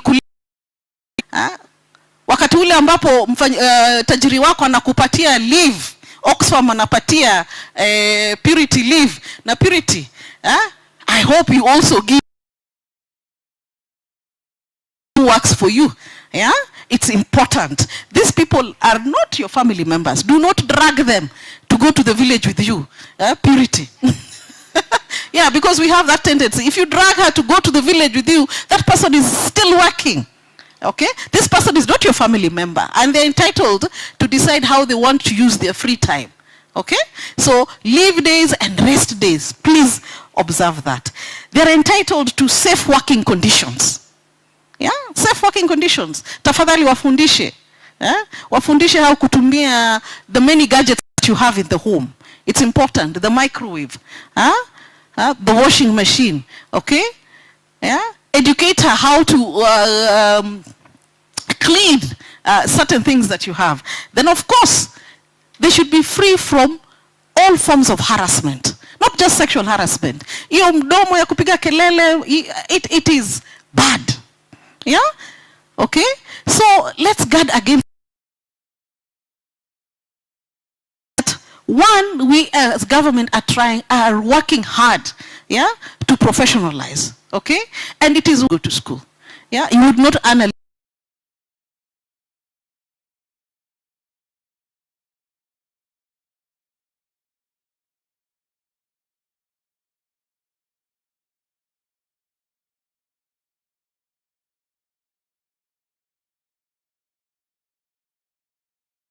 That is what the convention says. Okay? If the person lives in your house, treat them with respect. Okay? Sio kumwacha analala kwa meza kama wa Mama Brian. Okay? Yeah? Unampatia vile vitambaa vimeraruka ndiye atumie. Kujifunika lazima pazuri. It's important that you respect this person another accommodation. Yeah? The convention says they need to have separate accommodation. Okay? If ukiwa na servants quarter, vizuri sana. Okay? So it's very, very important. Enable them, assist them to get social security. Wangapi wamechukua SHA hapa? Wangapi? Edith wako wamechukua SHA? Correct. Assist them. Get that. NSSF pia wapate. So what is the difference, yeah, between a domestic worker and you who works in the office? Sheria inakubalia mufanye you enjoy the same rights and privileges. So what we are saying is that the government is supportive of domestic workers, and our current law is good, but there's room for improvement, looking at what the convention has provided. So, ladies and gentlemen, Today, we commemorate the important day to recognize and appreciate the invaluable contributions of domestic workers. And this year's event is particularly significant as reflect on the progress we have made as a country, and also take note of the challenges that remain in ensuring decent work for all domestic workers. The adoption of the International Labour Organization Convention number 189 on decent work for domestic workers on 16th June 2021 marked a pivotal moment. This convention provides a comprehensive framework for protecting the rights of domestic workers, including the right to fair wages, reasonable working hours, safe working conditions, freedom of associations. It is a testament to the global commitment to ensure that domestic workers are treated with dignity and respect. Today's theme for this year's celebration, domestic work is real work, is not just a slogan, but a powerful statement that challenges societal perceptions and underscores the economic and social value of domestic work. It calls for recognition of domestic workers as essential contributors to our society and economy. You had the study states, and I think the Kenya National Bureau of Statistics, before domestic workers work was not recognized, but today it is in the Kenya National, the economic survey report, and there are about 2 million people doing domestic work. It is important. Now, Kenya has made significant strides in recent years to improve the lives of domestic workers, and our laws are aligned to the convention. However, there's room for improvement and to consolidate the interventions that I have just spoken about. Now, the Ministry of Labor and Social Protection, with the support of the ILO, is keen on reviewing of labor include domestic workers, legislation that affects domestic workers. And the National Labour Board did receive requests to have a wages council for domestic workers, so that their issues can be addressed separately. We address issues of agricultural workers, the issues of seafarers, because they're a special category and their concerns need to be given due attention. And it is true, because domestic workers work in a private domain, and therefore it is important that we look into their issues more closely and come up with appropriate measures. Ladies and gentlemen, awareness raising is also another area that the government has taken note as a need to address, to raise public awareness on the rights of domestic workers and the duties of employers. Because if those who work in industries, those who work in offices are not aware, how much more? What is the situation of domestic workers? It is more needy then, therefore, that we raise public awareness as to public awareness on the issues of domestic workers. Now, addressing these challenges, the ministry has also created a hotline number for reporting sexual harassment. And the number is 0800 2111168. Yeah, this is just to make it easier in terms of access to justice. If you have an issue, you have a complaint, the number, can you hear me?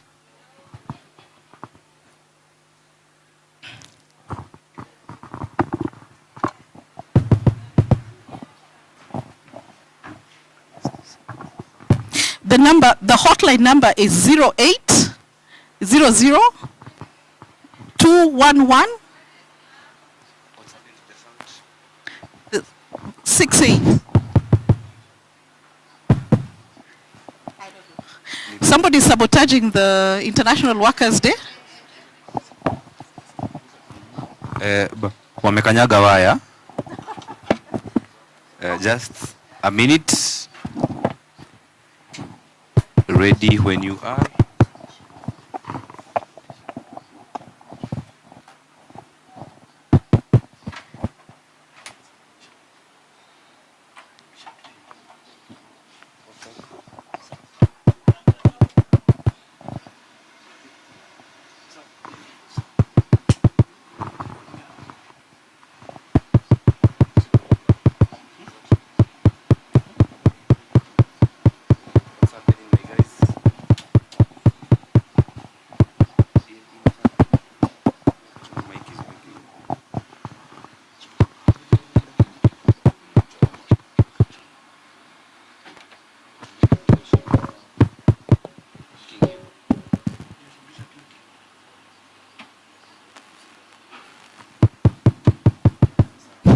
We are back.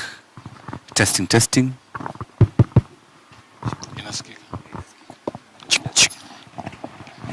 Hello? You can hear me?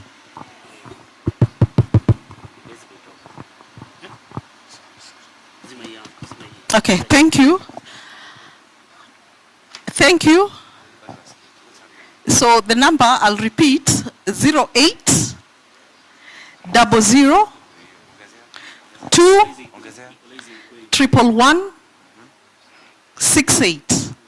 So you can use that to report any complaint that you have or to make 08 00 2 111 sorry 68. Yes. 68, yes. Now you may use that 68. Yes, you may use that line to call. Yes. But you may also go to the nearest labor office. I don't know how many of you know where the labor office is. Hakuna ambaye anajua pale labor office iko Nairobi hii. Tuko Nyayo House 16th floor. Tuko industrial area na tuko head office. That is for Nairobi. Then for the other counties, you go, if you're not able to find it, you go to the county commissioner's office or even to the police station, you'll be directed. Okay? We also intend to, like I said, we are considering setting up the Domestic Workers Wages Council, which will help us, which will facilitate social dialogue between the workers, employers, and government on issues affecting domestic workers, and also promote active participation and collaboration with stakeholders on various issues. Now, we recall the directive given by His Excellency, the President, on Labor Day, that we ratify Convention number 189 and 190, and we have done, we have put in place a technical working group, which is multi-sectoral, brings together different government agencies as well as workers and employers, and we are considering, we will include civil society going forward so that they're involved. We work together in exploring the issue of ratification. We have done a gap analysis. We have also done a cost-benefit analysis, and we're at the stage of public participation. For public participation is to raise awareness, but also to get their views of stakeholders across the country. The Constitution demands that we put this through public participation, but also the International Labour Convention requires that we have the widest consensus possible. So we hope to have public engagement across the country, possibly starting next year, July, starting with Rift Valley, coastal and Nyanza region, as well as Central and Rift Valley. This also we hope to take to grassroots, involving the Ministry of Interior to work with us closely, because they also receive or attend to matters affecting domestic workers. I want to reiterate that domestic work is real work and must be given the respect that it deserves. And as a ministry, we will work with all players who would want to see decent work prevail in the domestic work economy. As I close, I just want again to say thank you very much to the social partners, to CDTD, as well as the development partners. I want to especially thank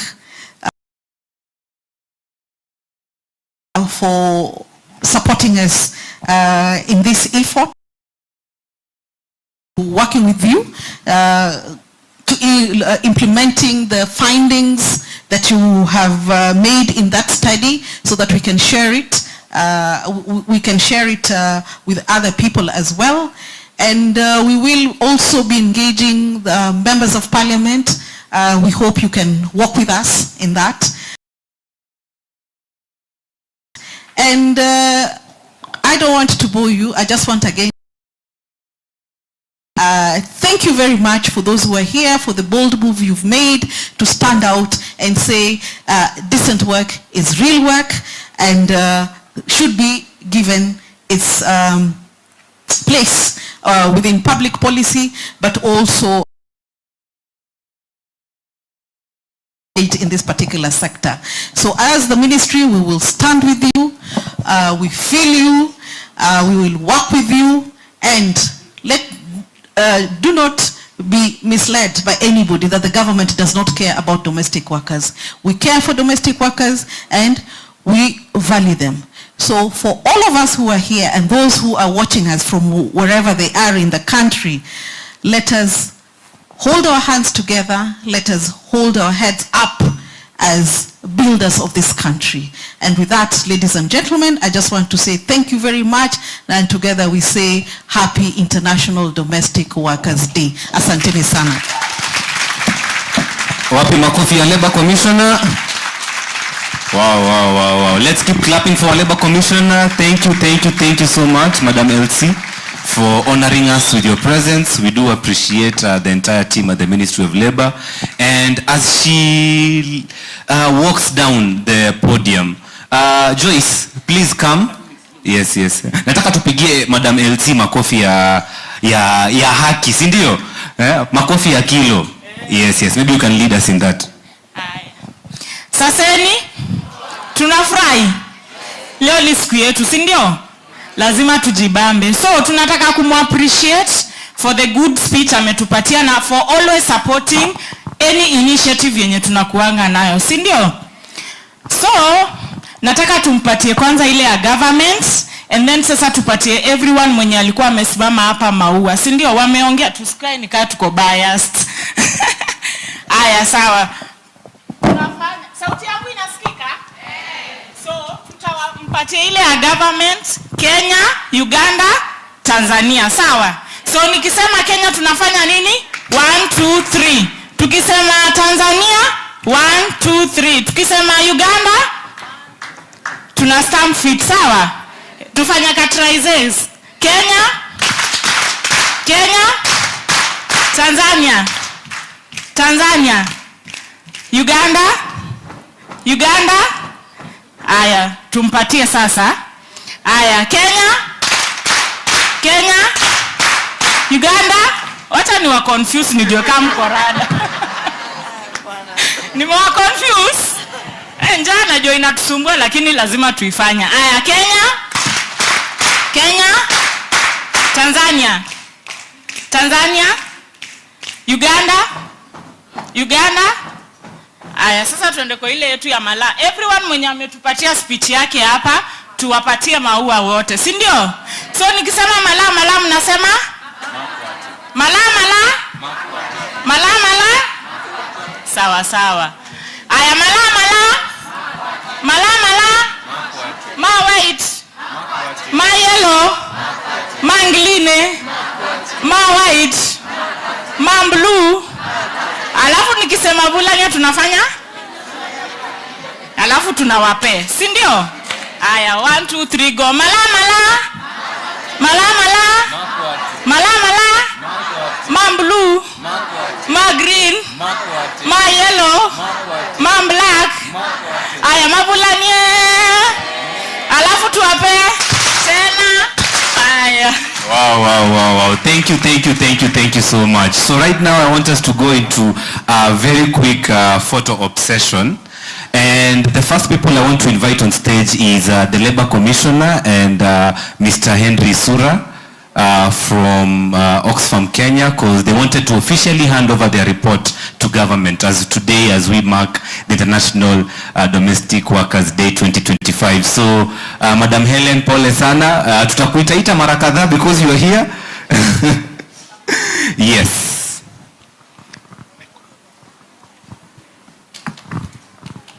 So Oxfam Kenya are handing over their report on the prevalence of GBV in domestic work in Kenya. Thank you so much. So please remain, the two of you. Don't go. In fact, maybe you can come up the podium. Can I get somebody to help me remove this from the stage? Anybody to help? Photo team, media team, tafadhali nisaidieni kutoa hii kitu hapa juu. We want to have some photos. And in the meantime, as the photo session is ongoing here, everybody here, naamini wengi wetu tuko na smartphone, si ndio? Watu wangapi wako na smartphone? Hebu toa simu yako nione. As long as simu yako iko na selfie camera huko nyuma, toa. Mahali tu mko pia nyinyi pia simameni. Tutakuwa na picha zetu baadaye, but we just want to have a few photos here before our guest of honor leaves. So wafanyakazi wetu nyumbani, wamama wetu Jackie, stand up, simameni nyinyi wote. All our domestic workers, let's just stand na tutoe simu. Nataka tupige picha pia sisi as photo session inaendelea hapa mbele. So in the meantime, everybody else who was in the holding room, please proceed hapa mbele. If you are in the holding room, tafadhali kujeni hapa mbele. Our guests and also Madam Helen who did not manage to get here hiyo masaa, lakini please proceed hapo mbele. The rest of us tupigeni picha huko nyuma pia. I want us to take photos. Like I had said earlier, we are trending on X. Nataka tupige picha selfie mahali huko. Let's continue posting and interacting on social media. The hashtag is IDWD 2025 and time to care.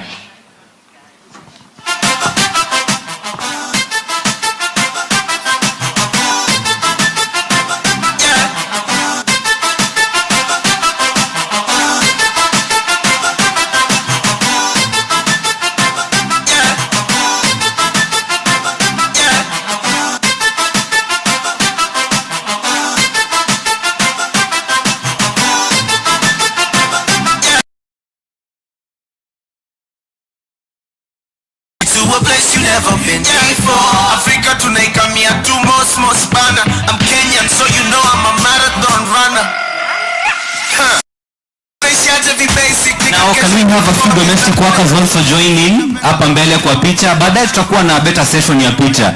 If you're a domestic worker and you're around and you feel like you want to come in this photo, we can have like around 15 to 20 coming. Tuendelea nikicount paka 20. 1 2 3 4 5 6 kujeni 7 8 9 10 11 12. Wengine wanaenda nyuma pia. Yes. Bora tu tusizibe watu tafadhali. Wengine wanaenda nyuma. We just have a few more joining in. Very good. Karibu. Napenda album ya Chronics, nyuma yangu na jeshi. Naomba niende mbali, wanakungojea udedi, wende wagawe mali. I'm currently not in a position to kill poverty. Sina kitu kwa M-Pesa, usinihale please. Natafuta kitu in many different currencies. Blank check disease. Sawa, let's also have all other CSO partners wenye walikuwa join in hii stage ijaye kabisa. Any CSO partner that spoke on this stage today, all of the CSO partners that spoke today, please also join in. Sawa. Join in. Gabriel, Anthony from ACS, Job Manani Freedom Fund, I don't know if they're still in.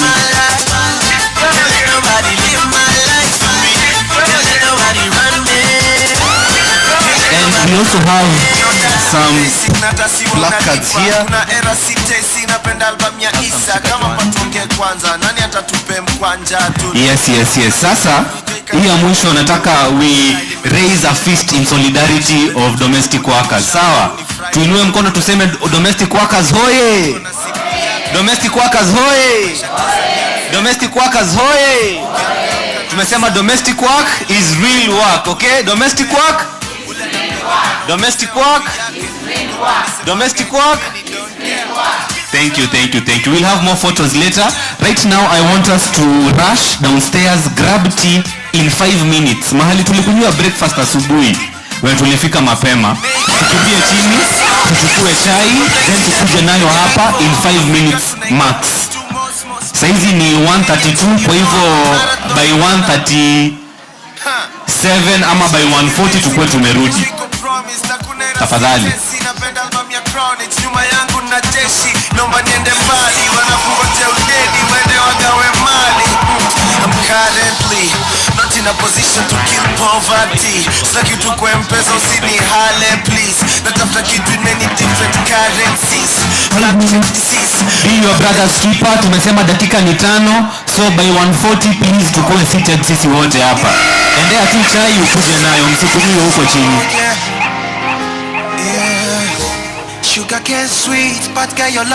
Watu tu waendee chai wakuje nayo hapa kwa meza tafadhali, usinywe chini.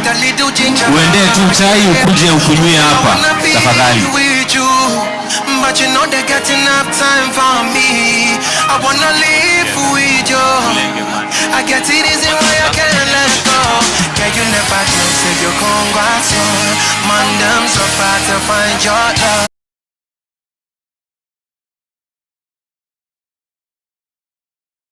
One microphone and ndakuja nayo round, but in the time being let me invite Chris, who is going to invite the person who is going to come and take us through that session. Chris, karibu sana. Yes. When I say shine, you say shh. Shine.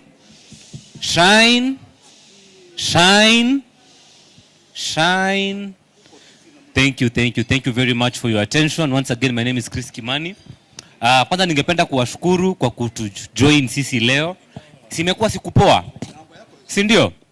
Si tumeona domestic workers ni watu wa maana. Yes, now we want to give a chance to a few people, maybe 3 questions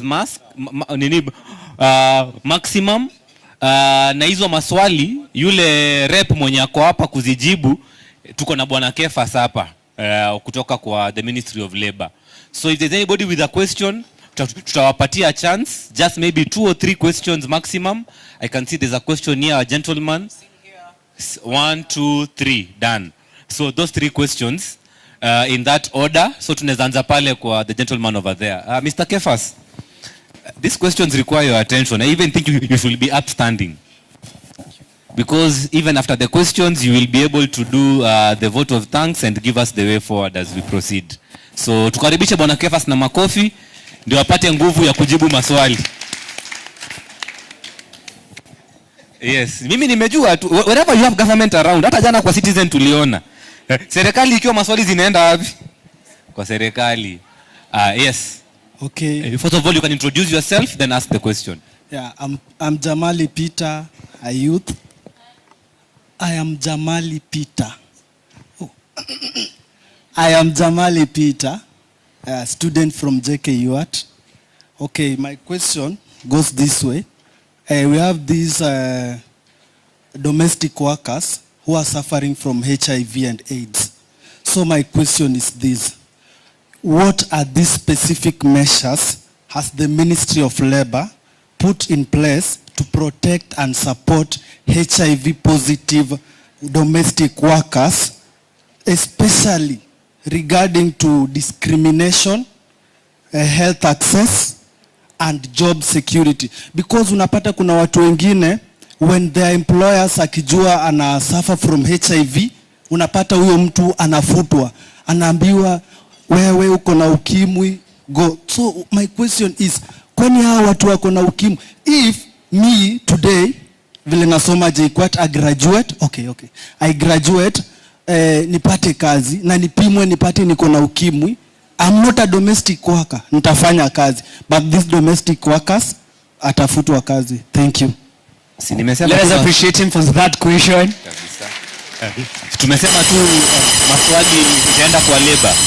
So Bwana Kefas is taking notes. That's the first question. Number 2. Thank you very much. You can be upstanding ndo tukuone. I'm good. I'm good seated. Oh, so no worries.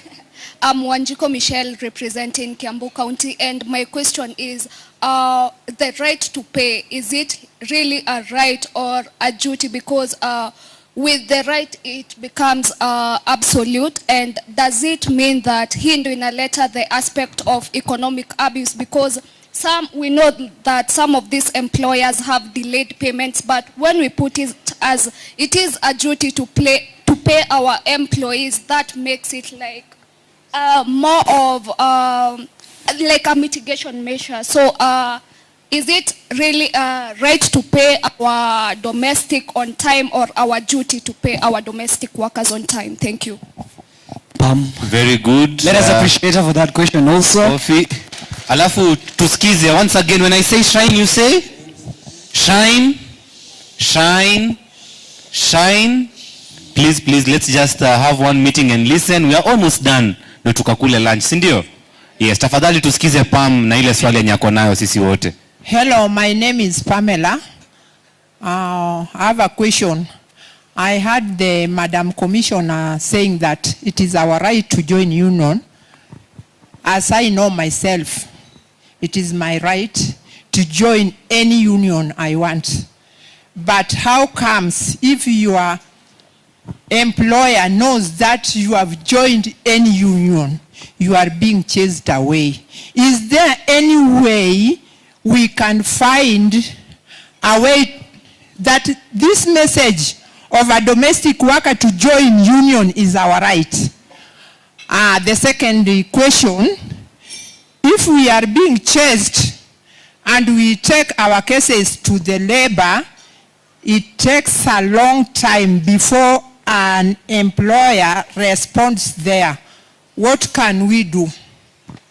Thank you. So that we become right, that we are being heard and our cases can be heard? Because if you take a case there, they don't respond. The employers, they don't respond. They ignore. They have ignorance. And as domestic workers, you work for somebody for so many years. If he chases you, you report to the union takes them there, they ignore. It is very bad, because sometimes if you meet an employer on a way and there is no police there, somebody can suffer. Thank you so much, Pam. And now the last question from this gentleman over here in blue. The last and final question. If anybody else has questions, ndio hii swali ya mwisho inakuja hapa, na hii ndio ya mwisho kabisa. Alafu tupatie Kefas nafasi aweze kujibu maswali ndio tuweze kufunga sababu ya masaa. This is the last question. Okay. Domestic worker women, oye! Mimi naitwa Beatrice kutoka Mathare. Mimi ni chairlady wa domestic worker Dobi women. Na sijasikia Dobi women kutoka Mathare. Why? Nini baya? Na ni hao ni watu wanapitia magumu sana, masara yao iko chini na wanateseka sana. Kwa nini hata sisi tuko na right? Allah. Allah.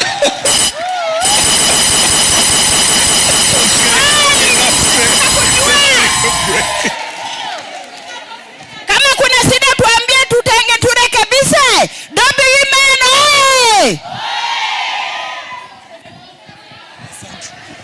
Tumpigie makofi yake tafadhali. Okay, thank you very much. Niko na swali moja. Hello. Majina ni Timothy, niko na swali. Leo tumeongelea kuhusu domestic workers, but ningependa kuongelea kuhusu domestic workers with disabilities. Kwa sababu najua wako na ni venye pengine hawajatambulika. Ningependa sana pia hao siku hii ya leo tuwatambue. na pia caregivers ambao wanaangalia watoto wenye wako na disability, kwa sababu pia wanaangukia kwa hii category ya domestic workers. So leo nimesikiza mkutano sana, but sijasikia pahali persons with disability wameongelewa. So I want to say, as we are celebrating this day, let us also keep in mind kuko na persons with disability. Swali yangu kwa gava kuna mambo nimesikia ya data system, data management system. Pia hii ningependa kuwe na data management system ikiuliza kuhusu if a person has a disability, ndio tuweze kuwa recognize in these unions, and pia where they are working for, if they are being given the reasonable accommodation that they need. We want to have an inclusive workforce, and we also want to have an inclusive workspace. Lastly, this is to the organizers. Organizers, asanteni kwa kutuita, lakini as a person with disability, we have struggled a lot with my sister climbing up all these stairs. So this place is actually not reasonable. It is not actually accessible for a person with a wheelchair or using a clutch. So next time, please consider that. Thank you very much. A round of applause tafadhali. So now I want, because hizo maswali najua Kefas ameziandika chini, ningependa tu tupatie Kefas Odhiambo from the Ministry of Labor a chance aweze kuzijibu, na kama kuna mtu mwingine ako na maswali tafadhali andika mahali kwa karatasi na uandike contact zako, alafu unaweza patia one of the people on this table here. Ukuja tu uwekelee hapa, tutazipata and you'll be able to be contacted. We need to be ending our program in a few minutes, so Kefas, maybe you can just respond to some of these questions very quickly, and also now give us the way forward and the vote of thanks. Thank you. Asanteni sana kwa maswali.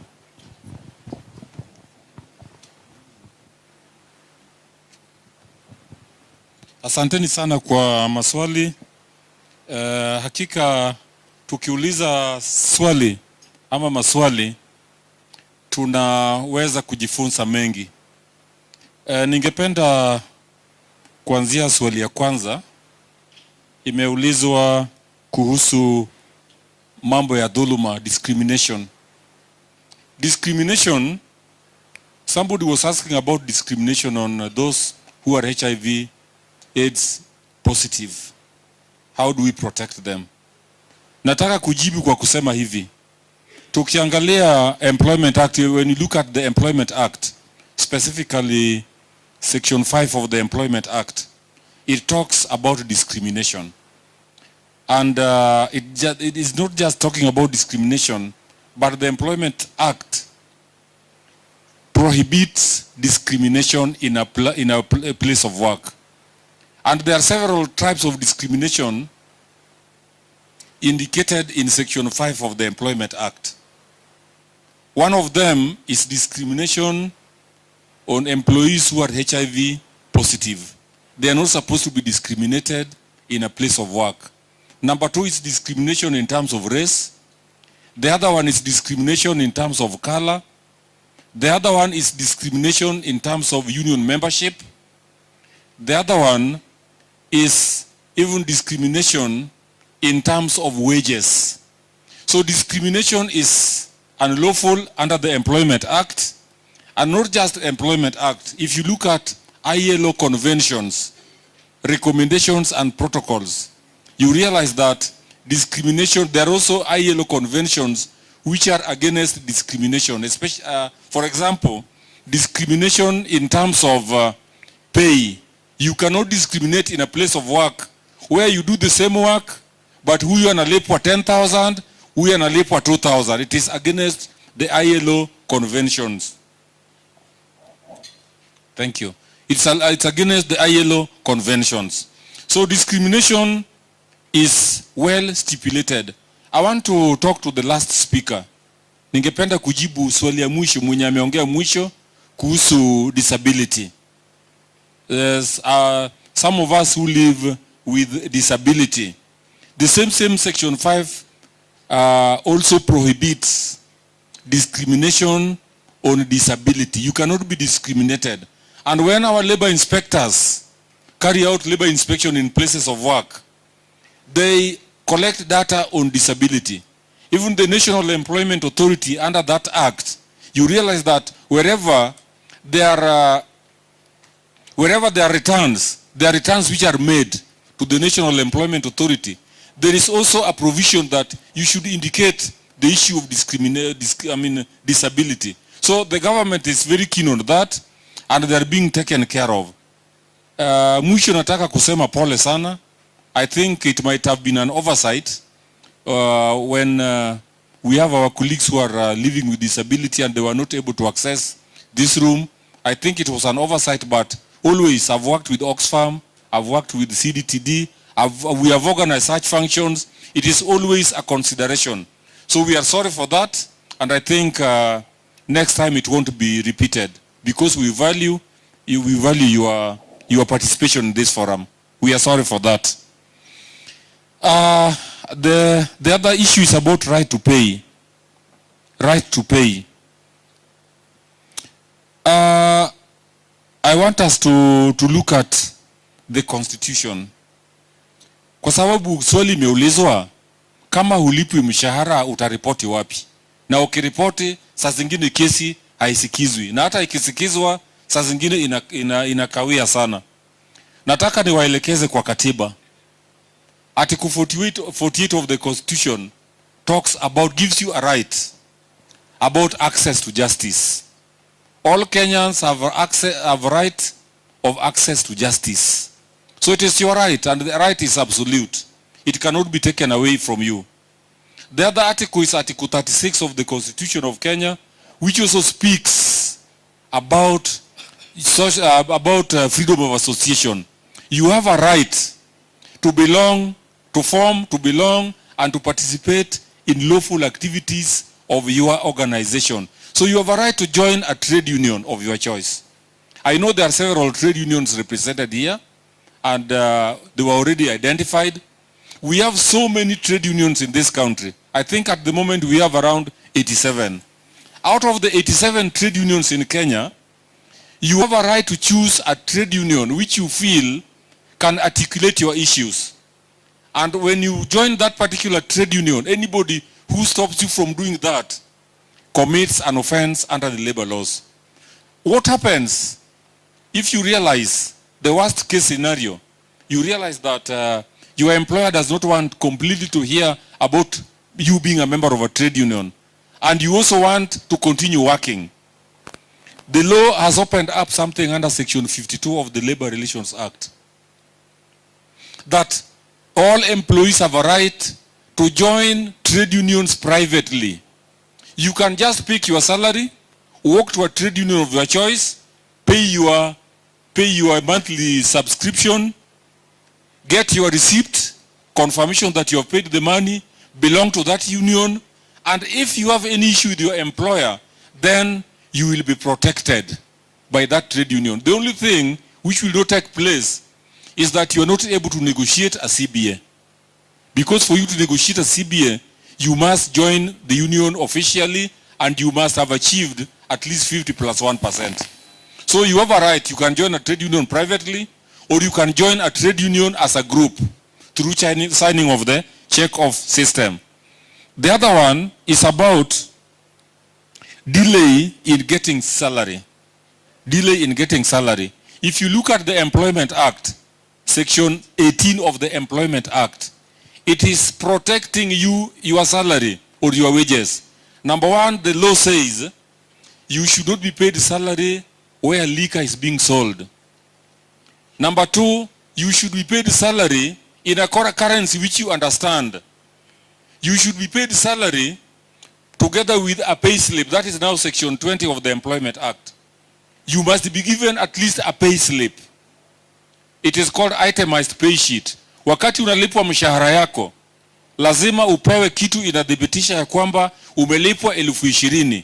Na hii 20,000 mshahara ni pesa fulani, na kwa hiyo 20,000 tumekata 1,000 ya SHA, tumekata 1,000 ya housing levy, tumekata 1,000 ya loan, alafu ile imebaki ni 17,000 ndio unapewa. Sheria inasema usipewe mshahara bila kuelezwa hiyo mshahara mwajiri ameifikia vipi. Tunaelewana hapo? So hiyo ni haki yako kama mfanyakazi. Swali lingine nafikiri ni swali ya mwisho, ni kuhusu deduction. Je, unaweza kukatwa pesa kwa mshahara yako? Sheria inasema kwamba lazima upeane idhini ya kukatwa pesa kwa mshahara. Any deduction from your salary must be either one, it can either be a statutory deduction which is governed by the law. If it is not a deduction under the law, then you must personally give authority by you signing that you have accepted your salary to be deducted and taken to a particular place. So deduction of salary is regulated by Section 19 of the Employment Act. So ya mwisho kabisa ni mambo ya HIV, nikiguzia tena kidogo nikimalizia, ni kwamba we have the Occupational Safety and Health Act. Ni sheria ya Kenya inayoongea kuhusu usalama kazini, usalama na afya kazini. Mahali popote unafanya kazi, uko na haki kama mfanyakazi. Ya kwanza, lazima upewe vifaa za kazi. Kwa mfano kama kile kisa tuliona hapa, ile iliigizwa hapa, ya kwanza kabisa ni kwamba lazima upewe vifaa kama PPEs, personal protective equipments. Kama unasafisha lazima upewe apron. Yule mfanyakazi tulifurahi alikuwa amepewa apron, alikuwa amevaa. Si muliona apron? That is very important. Lazima upewe uniform, unaweza pewa gumboots, unaweza pewa gloves, unaweza kupewa so many equipments. So ni haki yako kupewa hizo vifaa za kazi. Na iwapo ukifanya kazi pale, kwa bahati mbaya umepata ajali kazini, je, utafanya nini? Ukipata ajali kazini, katika sheria inaitwa Work Injury Benefits Act, sheria inasema unakubaliwa sasa kwenda kwa ofisi ya Work Injury Benefits Act, wako pale industrial area kwa Directorate ya Occupational Safety and Health, Safety House, uweze kuhakikisha kwamba unaitisha fidia, that is compensation. You should be compensated for what? For any injury inflicted out of and in the course of your duties. Nafikiri hizo ndio swali tulipokea. Kuna ya mwisho tu imekuja nikimalizia, najua saa imeenda sana.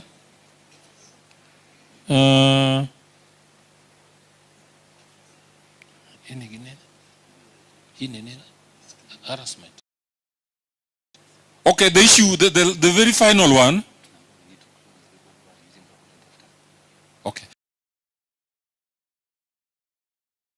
And is indicated, you can read section 5 concerning harassment, but specifically on sexual harassment, it is in section 6 of the Employment Act. It is unlawful for an employee to be sexually harassed in a place of work.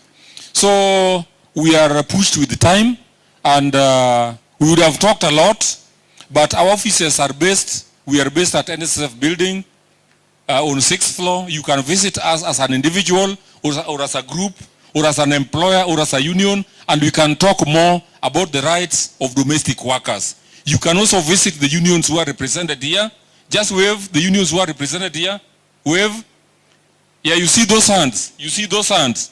Those who are here, you can consult outside here so that you can ask them more about how to join their unions and also on your rights. So with those many remarks and those responses, I say thank you for listening and may God bless you. Thank you so much.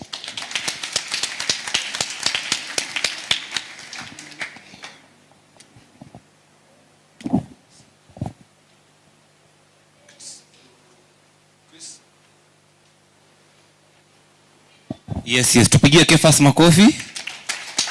Sasa tumekuja kwa mwisho ya programu yetu. Ningependa kuwashukuru sana Let me start first of all by thanking all of the members who are part of the National Planning Committee for this event. We thank you, we appreciate you. We thank all government agencies present. We thank all the social partners who are present here today, FKE and KOTU. We thank the trade unions that are also here, our CSO partners, and also development partners, and most importantly, domestic workers who are here. We have come to the end of our program for today. Asanteni sana for your attention. As on our way out, as we go to take lunch, kindly make sure that you have signed the registration sheet. Kuna desk iko pale mbele tukiingia. Kama ulikuwa hauja sign, pitia hapo, utapata mrembo anaitwa Yvonne, and they'll be able to make sure that you are able to sign. So we are done with the program for the day. Ningependa tufungia hapo. Thank you very much, and happy International Domestic Workers Day. Thank you.